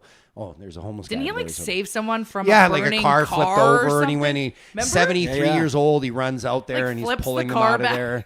They're like, so Danny was like, I would rather see you guys if you guys are going to raise money, don't you think that's better? That's cool. And if you remember, that was the year of the Oscars too. There was all those home and they pushed them all out so that they could put barricades up so they can't even look in. That's right. You're kind of like, and then you have people go up there and platform and they're like, say all this political stuff. And it's like, man, you're wearing a $100,000 dress. You literally kicked homeless people out so that you could walk in your fancy dress and go collect a statue. Damn. Save me your political speeches, please. Sure. And then I just don't have the money. Like when you're a Canadian filmmaker. Yeah. So Free Solo that won the Oscar a couple years. Great film. Again, I'm not knocking any film that wins. They are great films. You can't. But their marketing campaign was $1.2 million US. Whoa. That's what my budgets of my films are. It just goes to show how many movies that deserve that recognition, but they just can't get it because they don't have the They won't funds. spend the money. Yeah. It's become such a money thing because part of that is you do these 4-year consideration parties and you invite the reviewers over and the Academy and you do great events and you have celebrities and you rub shoulders and everybody's like, oh, this is cool. And then they're like, of course I'm going to vote for this film because I came to the party and everybody was nice. And it was like, so it's a whole, that's the part that's like, Joe Rogan said it best where he's like, awards for art are silly, but I'm happy to take one if you want to give me one. Totally. Right? It's like, that's why this year he was asked to go into the Golden Globes for podcasts because they just put in podcasts. He's like, why? I've been number one for 10 years. What I don't need. You got to give me a trophy to tell me I'm number one. I think we know like, who might win. Yeah. He's like, I, or even if they didn't win, he's like, what? I've got someone will be like, hey, this person's better than Joe Rogan. It's like, yeah, for a day, right? Like, oh, you climbed up for one day. Wait a week, and you'll be back down there, right? It's like, and I get it. And then you have to pay just even to submit and do the whole thing. It's thousands of dollars even just to get there, right? Wow. Which is why Northwest Film Fest and other film fests like that are so cool. So, how can people support? So I just come to the movies. Come see Tutu. Come see Dolph on the 14th. Like, come see the other films that are there. There's a lot of great docs there. Guy is a fantastic human that's here in town. He supported great filmmaking from the start. Look, he discovered me and my team when no one was giving us a chance because we were unknowns, right? Yep. Doing a pot doc that was silly, that then helped transform legalization laws in Canada. No big deal. But No big deal. but like deal. He was one that gave a chance. Then he recognizes talent. He's a fantastic guy. You're supporting local. Yep. We'll be there. Like, please come out and support. It's two great films that we did, and there's other great films. If you can't come see ours, please come support the other ones. Awesome. When can people expect great ones to? 2027. Cool. So we're looking at tying it for the All-Star game that year to announce and kind of do something with the NHL. We're just working that all out with them right now on when the release and stuff would be. So 2027, we're looking at either the playoffs or the All-Star break is when we'll be ready to release. Badass. I wish you'd actually release it in the summer, though, when I can't find anything else on TV. Oh, Especially when the Jays are sucking. See, but they usually, it's interesting. Maybe we look at that, but it's always kind of the windows of when the distributors can get, like, it's maximum eyeball. That's where we kind of lose our say a little bit. It kind of comes in like, you know, we're right now, because we're in talks with Netflix, Amazon, ESPN, all of them, of where it's going to land, right? And it'll kind of be, we kind of go with there, and then we piggyback the Canadian release on that usually. Well, and I actually do think I was kind of kidding when I said that, because when the World Cup of Hockey was in the summer, nobody cared. Well, exactly. Like, They're not a just lot not of people in are going to hockey the mode. theaters in the summer. Like, when it's miserable out like this, what do we want to do? Let's go to a movie. Yeah. Let's You know, go another check out a time that flick. works really good is that it's right after the summer, right before, like, when preseason's starting. Everybody's so hungry for hockey again, September, right? And, like, October. your team wins 3 preseason games. You're like, we want the cup, right? And like, that's a good time to put out hockey content too, because hockey is a weird one like that, where by the end of the playoffs, you're getting pretty tired, right? By, like, it goes long now into like June. It's a long year. But then you go the whole summer and there's nothing. And then all of a sudden it's like, oh my God, preseason, these trades have happened. This guy's healthy. Ooh, it's going to get exciting. And that's a good time too. But again, that's where we'll kind of see where the distributor wants to do and where they want to release it. Cool, man. Well, we'll definitely have you back on, hopefully a few times before that ends up shaking down, but we'll be supporting it big time.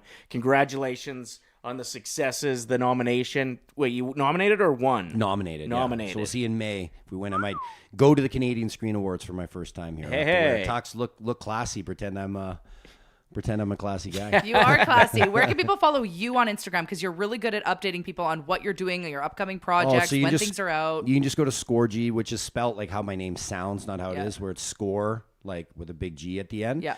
And then you can look up Scorgie Productions, our website. My Facebook's Max. I've been Max for years, so don't follow me there. 'Kay. It's mainly family Instagram. stuff now. I post my kids fighting all the time on there. It's kind of my thing. So fighting in jiu-jitsu, not like on the streets. Not like, the streets or in the living room. No, we keep them out of trouble with that. That's so. where it started, I'm sure, though. Yeah. Man, we went and checked out Project Hail Mary last night with Ryan Gosling. 10 out of 10 film. I've heard that's like the best sci-fi show in It's years. so Everybody's good. saying it's so good. I've got to go. I was going to take my boys to that over, but Beckman was like, no, Mario. He Okay, turned well, 11 today, so I was like, yeah, Mario. You got to And- go to that in the theater. It's like 3 hours That's like the long. 10 people. There hasn't been a movie that long. I don't care about length if it's good. Okay. I can sit in. It through. hooks you the whole time. But I've heard you're like that. It's interesting because from filmmakers and non-filmmakers, like that has been the most consistent one where I've heard like, it's awesome. Go see it. So It is. yeah. It's so good. Yeah. I could honestly, we could have done the whole show today on how Just good that talking movie about it. was. Yeah. Thank you for coming in, man. We No, my appreciate pleasure. it so much. Thanks for doing what you guys do and having me in. I appreciate it. All right, yeah. saucers. Reese, if you want to throw up that Be Right Back, let's get a picture with Scorgie. We got some saucers here in the studio watching the show today, so we will be right back. Don't go anywhere.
Hello and welcome back. Can you guys see me? Get that out of here. I'm still working with IT. Like, I'm not joking. They're on the line. Anyway, great guest. Hit that like button for Scorgie. He's so much fun to have on. I could just sit and listen to him talk for hours. Yeah, honestly. He was on the Joe Rogan podcast. A couple times. No. And that's like a full hour went by like that. So let's just get him. I know he's too busy for that, but let's just get him to be a weekly. He would never. Even like when we went off air with him, he's just like, his phone was lighting up with his next interview. I was like, are you late to Busy get dude. another interview? Does great work. Honestly, look him up and support any of his movies. Will lead you to end up watching another one and another one and another one because Ice Guardians. just Start so there. good. Yeah, Ice Guardians is great. We got some saucers in the studio with us. Do you guys want to poke your head in front of the camera and say hi? Or are you too shy? Do it. Just come poke your head in front of this one. Any camera Do it. works. I knew this was going to happen. I was like, they're going to be too shy. Just poke your head and wave. Keep going. Keep going. Yeah. Clip that. So this was part of Ben's brunch. Yep.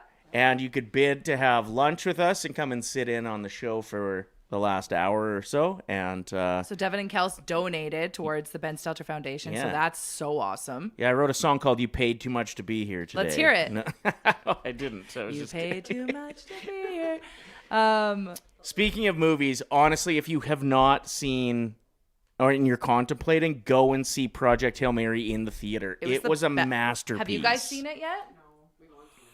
So good. And let's be honest. We both get very distracted. If a show does not hook us, Yeah. we're out.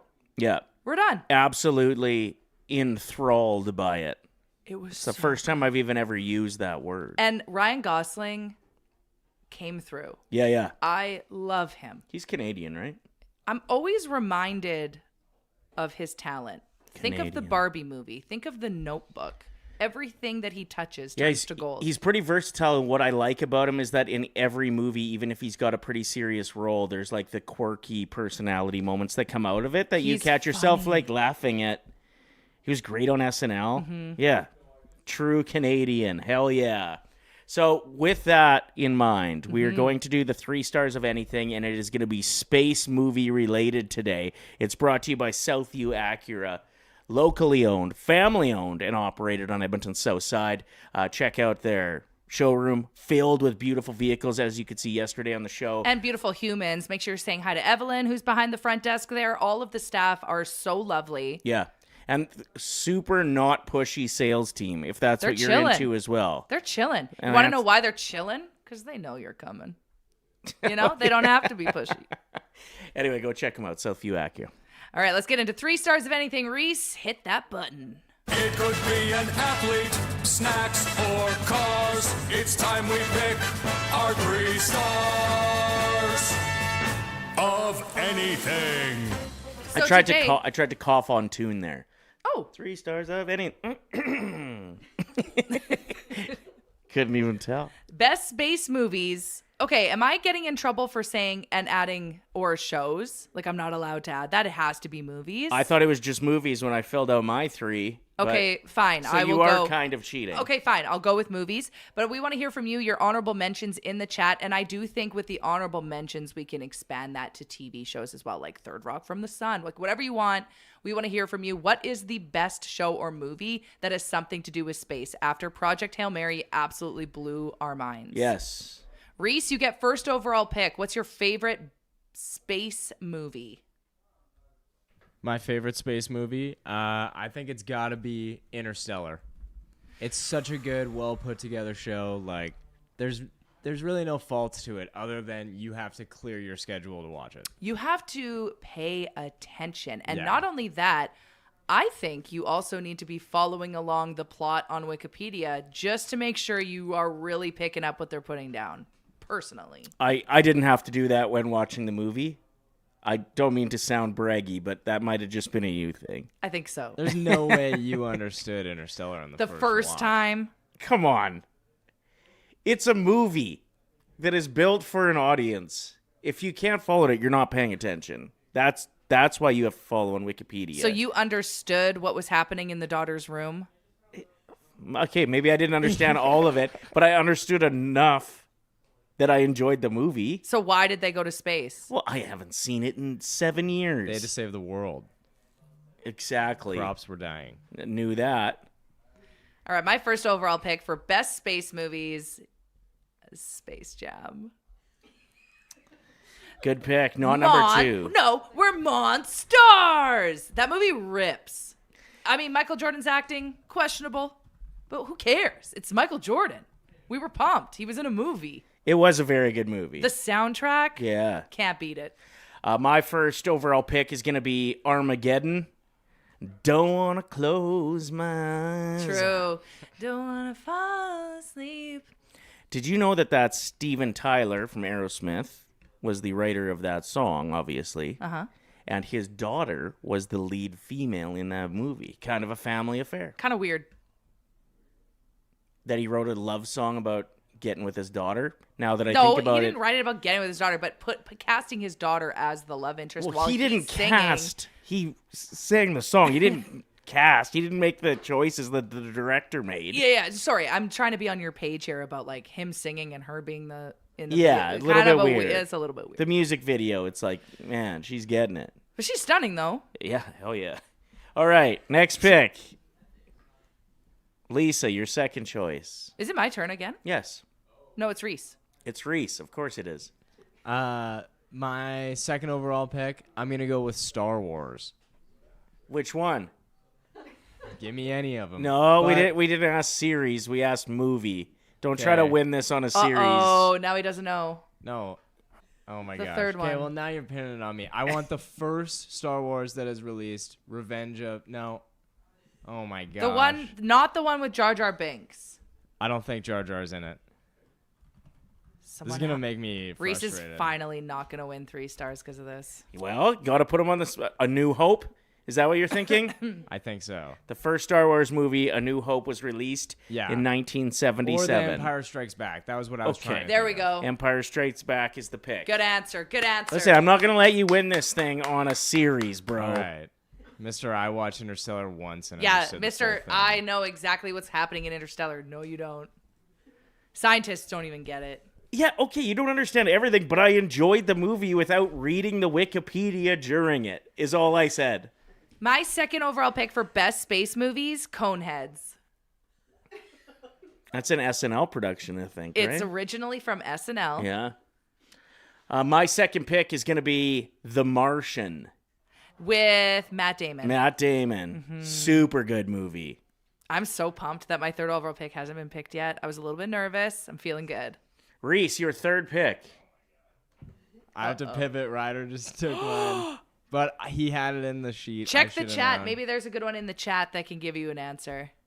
You know what? I haven't watched it in a long time, but I'm going to go with Passengers. It has... Oh. Yeah. Who's in that? No, not Scarlett Johansson. Jennifer Lawrence. Jennifer Lawrence and Star-Lord. What's his name? Bradley Cooper? No, Chris Pratt. Chris Pratt. Thank you, Battle. Passengers was decent. Good pick. With my third pick, I'm going to go with the big three. Third pick, 3 boobs. Total Recall.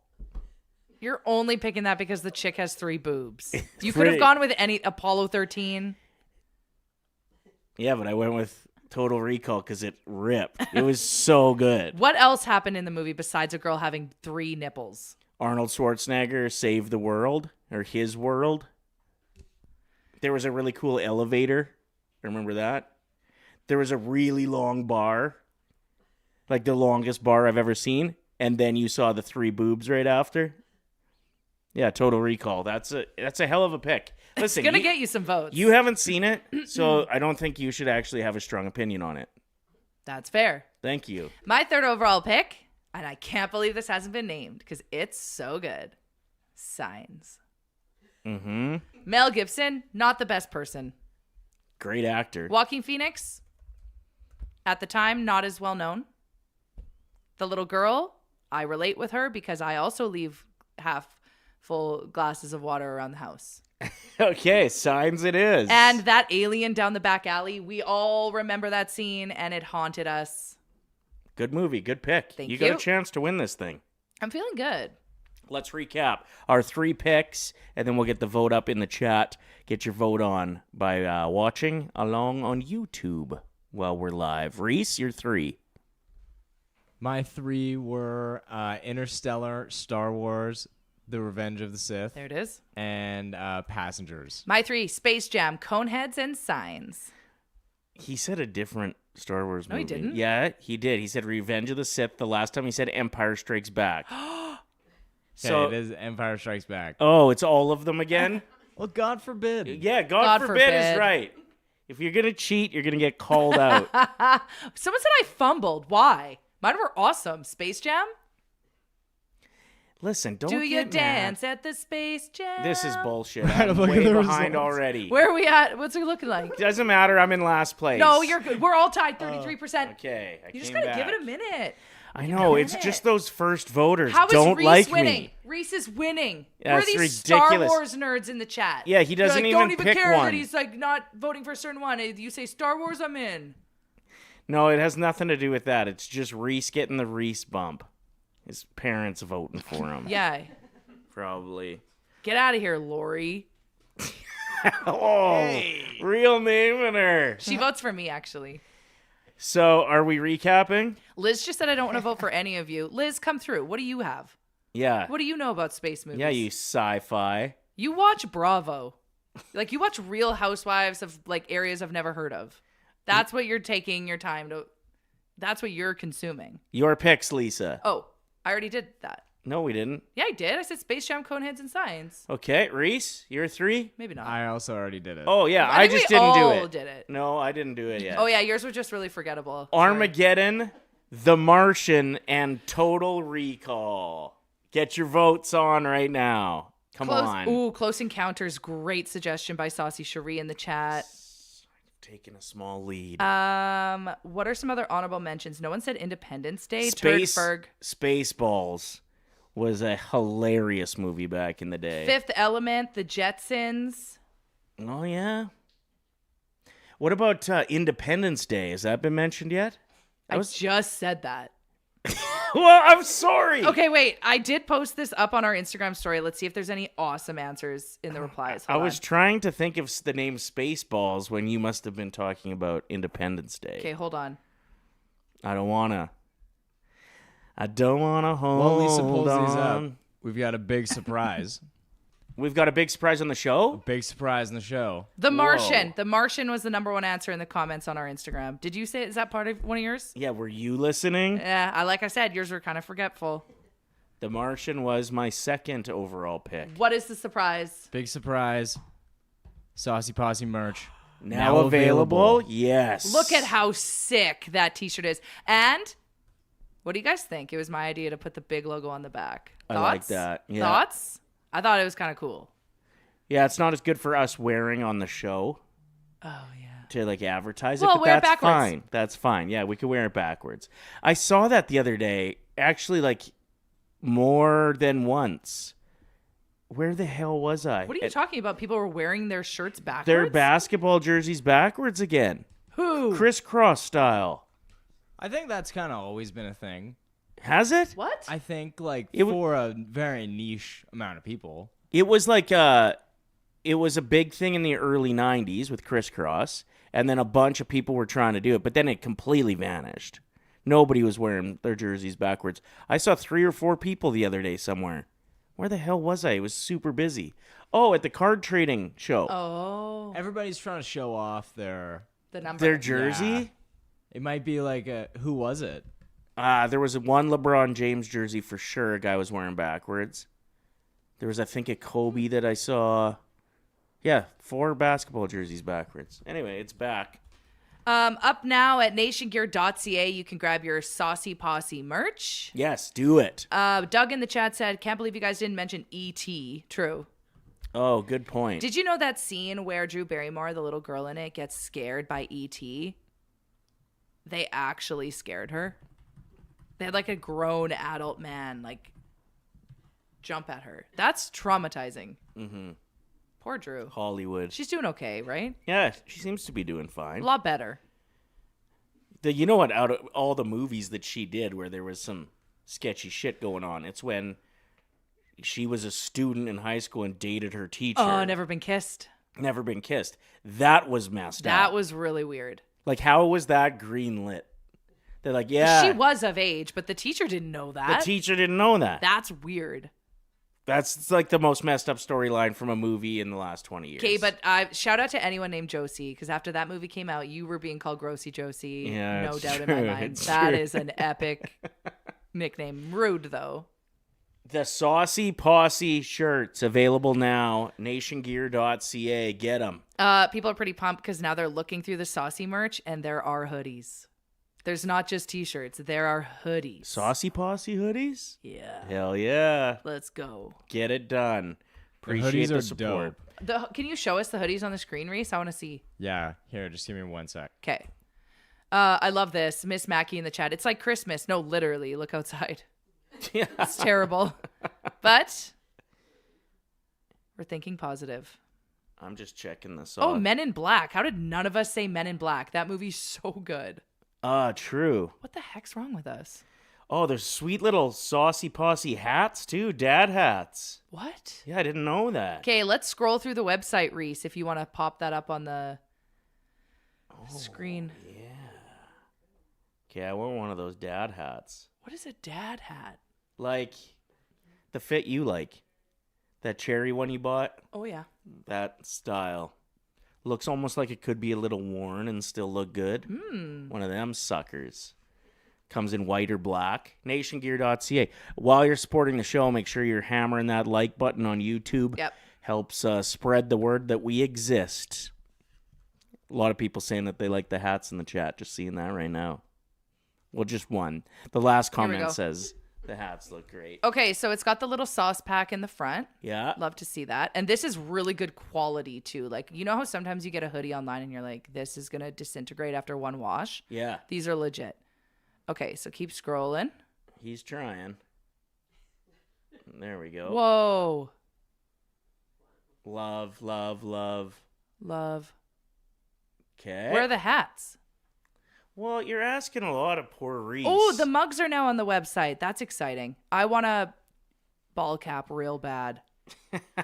Jennifer Coolidge coming back. I could go Make me for want a a hot hot dog dog real real bad. bad. Oh, yeah. There it is. I love it. Nationgear.ca. It's the first thing you'll see when you log in. Another thing you're going to see over on the website is the opportunity to get in on our Nation Playoff Draft with money going to kids sport. I know we got a few tables left to sell before this thing is ready to roll. Friday, April 17th, 6 p.m. So your table of 8 will have dinner included for all of you, beverage included for all of you, and then you'll draft a team together. So it'll be like snake style. First overall pick, probably McKinnon. Second overall pick, maybe McDavid. Third overall pick, you see how it goes. And then it goes up and down.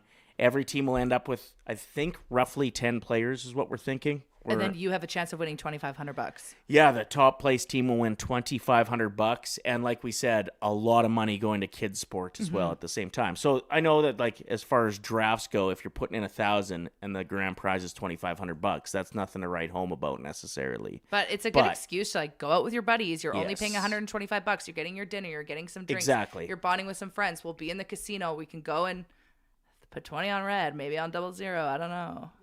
And Kids Sport Edmonton going to be the charity that sees a nice little kick of cash for this as well. So honestly, think about putting in a team. Yep. Get together 8 people. We would love to see you out. And truly, that, like, for dinner, a drink, and an event with a chance to win money, $130 each, pretty good deal. 125. Well, after tax, it's $131.45. Oh. Nationgear.ca. That's where you can get your Saucy Posse merch and sign up for the draft. Sorry, was that sassy? No. It felt a little bit sassy. So yes, we've been talking a lot about this movie. Do we have any more recommendations for the show today? I do. I have Okay. one. So today's the day at Dairy Queen in Sherwood Park on Baseline Road. If you order a medium Oreo Blizzard, 100% of the proceeds are going to the Ben Stelter Foundation. That's today only. 20 Cranford Way off of Baseline Road. If any of you are in the Sherwood Park area, make sure you're hitting that up and getting a medium Oreo Blizzard. There it is. I mean, in this weather, not ideal, but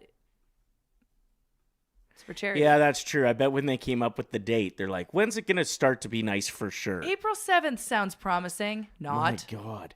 Like in years past, it's always felt to me like it's St. Patrick's Day that we really see the shift. You know what Bagged Milk said? He said, I don't trust the weather until after May Long. Because you know how sometimes May Long you go camping and then it's rain, snow? That's a month and a half away I still. know. I didn't want to bring it up, but he made a valid point. Yeah, because it does get cold. But May long, you're still camping a lot. Like tent camping is doable in May. May long.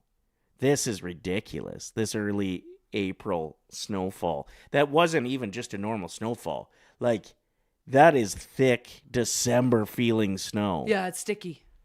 It would make a really good snowball. That's true. So that's a positive. Gonna be some kids getting in trouble at the schoolyard today, I'll tell you that much. Okay, let's talk about some celebrity news that's happening. Celebrity news brought to you YEG Property Pros. Selling over one property pro per day on average the last 2 years. YEG Property Pros, home to more than 20 team members for one of the largest and highest producing teams in the region. And you can contact them today. Check out yegpropertypros.com or follow them on Instagram, YEG Property Pros. Get a realtor who knows. Call the pros. You hear about Taylor Lautner? So Taylor Lautner had a baby. Is that They're pregnant with a baby. So Taylor Lautner, known from Twilight, we all know and love.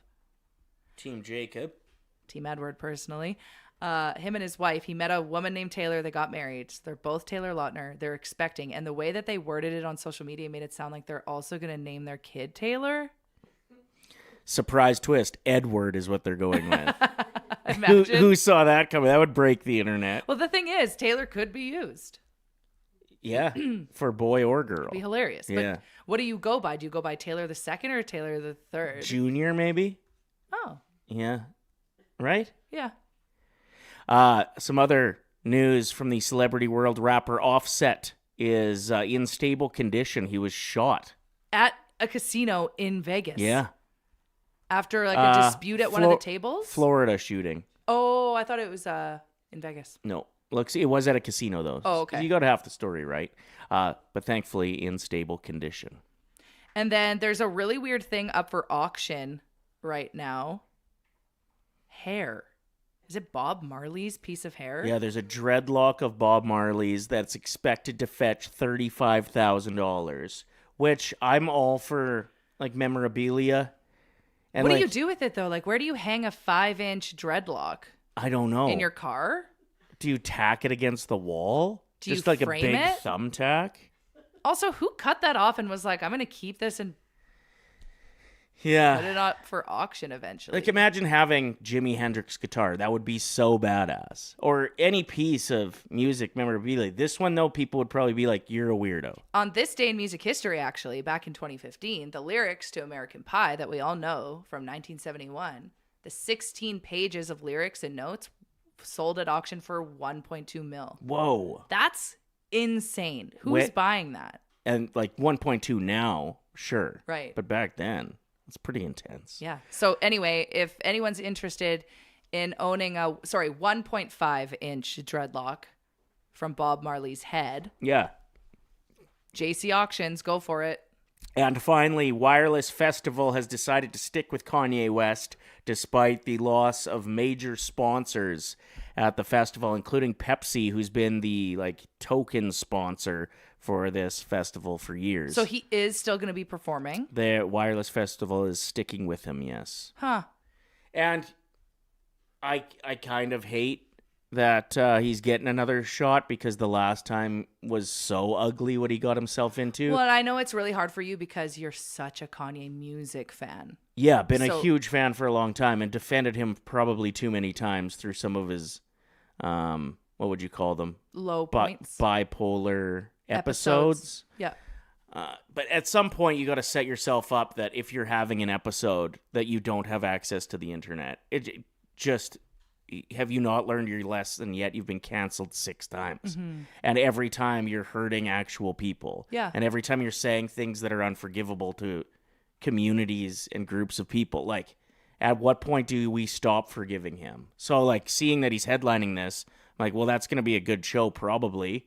But he might show up and be a complete prick, too. And or not show up. Perform for 10 minutes and then leave. Like, there's people whose livelihood depends on this festival who now they've lost their major sponsor. I just hope that, eventually he gets his shit together. Yeah. And stops with some of the things he leans on when What he do you likes to think- get attention. What do you think's on his rider? You know how celebrities, they'll go to these festivals and then the team working at the festival has to have like certain things in the green room for them? Because Hillary Duff was just talking about this yesterday, and hers was just girl dinner.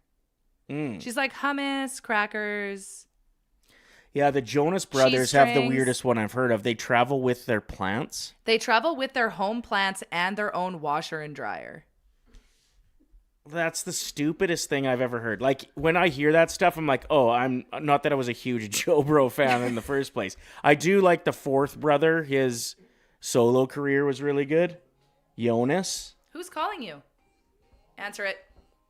Rule on the show. No, somebody that should know that works with us, that should know we're on the air. What? Anyway, Jonas. I do like his solo work. He doesn't exist. But the other Jonas Brothers, not a chance.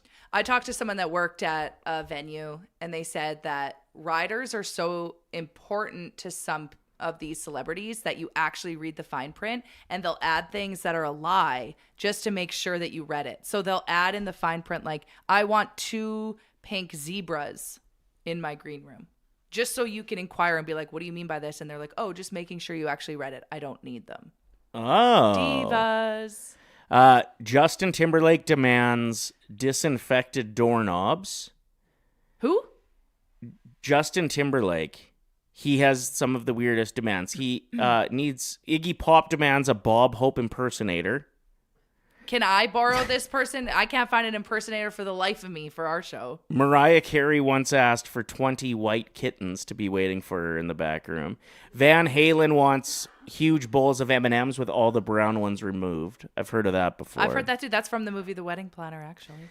Katy Perry and Beyonce demand specific room temperatures. That to me seems reasonable. Yep, that's fine. You don't want to get your sweat on. You don't want pit for your stains. show, and they've learned their lesson, obviously. And we've seen some of the pictures of those 2 artists specifically on stage when they're sweated up. You know what I mean? There's some bad pictures of those 2 circulating. So they probably want a nice, crisp, cool room. That's some of the strangest riders. All right, let's get to our bets of the day. This segment brought to you by Sports Interaction Sportsbook and Casino. Every game's your game when you bet with Sports Interaction. From puck drop to overtime, you can bet with Canada's homegrown sportsbook. 19 plus. Please play responsibly. I didn't get a bet in today because I was too busy dealing with my computer. Do you have a bet in? I have a bet in, yeah. I'm going to do one right now live on the show. Okay. Can I help you with it? Yes. Is it a hockey bet? Yes. 'Kay. Oilers to win. And Savoy's been rumbling, and we'll get more time with McDavid again. Go with a Savoy goal. Maybe a McDavid 2-point night. Okay, sorry. Savoy goal. Just loading it up. Yeah. Shots on goal. Sure. Bouchard always gets 2. Nurse always gets 2. Okay. We're building a hell of a ticket here. Any assists? No. Okay. Just lock it in. And then for my bet, Did you say 2+ goals for McDavid? No, 2+ points. Oh, okay. For my bet, it is Masters Week, and I am going with Oberg. I just have a weird feeling, and it'll pay good if he gets it done. He's got my favorite swing in the game, and he is due for a major tournament victory. Go Victor Oberg, go. You good? Heck yeah. Let's just put my bet in. Nice. Feels good. Every game's your game and you bet with Sports Interaction. Get in on the action with Parlay Boost, live betting, and easy deposits and payouts. Bet now at sportsinteraction.com/OilersNation. 19 plus. Please play. Please play responsibly. You can say that again. Let's get Devin and Kels to show their face on the screen one more time before we leave. Get in here, get in here, get in here. It's so fun. Thank you for paying too much to be here with us You today. paid too much to be here. Supporting the Ben Stelter Foundation. We appreciate you guys. It was good actually to have an audience because you guys were laughing at some of the stuff I said, and I felt confident when you weren't paying attention. Can you come back every day? Yeah, let's get a live studio audience from now on. It's not too late to hammer that like button. We appreciate the support very much. Yeah. Thank you so much, and for checking out nationgear.ca for the new Saucy Posse. You know what's cool is Sissy. the Saucers came up with that. Like, you did that. Yeah. That's so awesome. You're good. You're in the clear. All right. Stay saucy, friends. We'll be back with you tomorrow at 9 a.m. Eastern. Mountain Time. We're done at 9 p.m. Thanks for watching this video. If you enjoyed it, like it, hype it, and share it with your friends. And to not miss any of our content, make sure you're subscribing to the Oilers Nation YouTube channel. Freaking nailed it.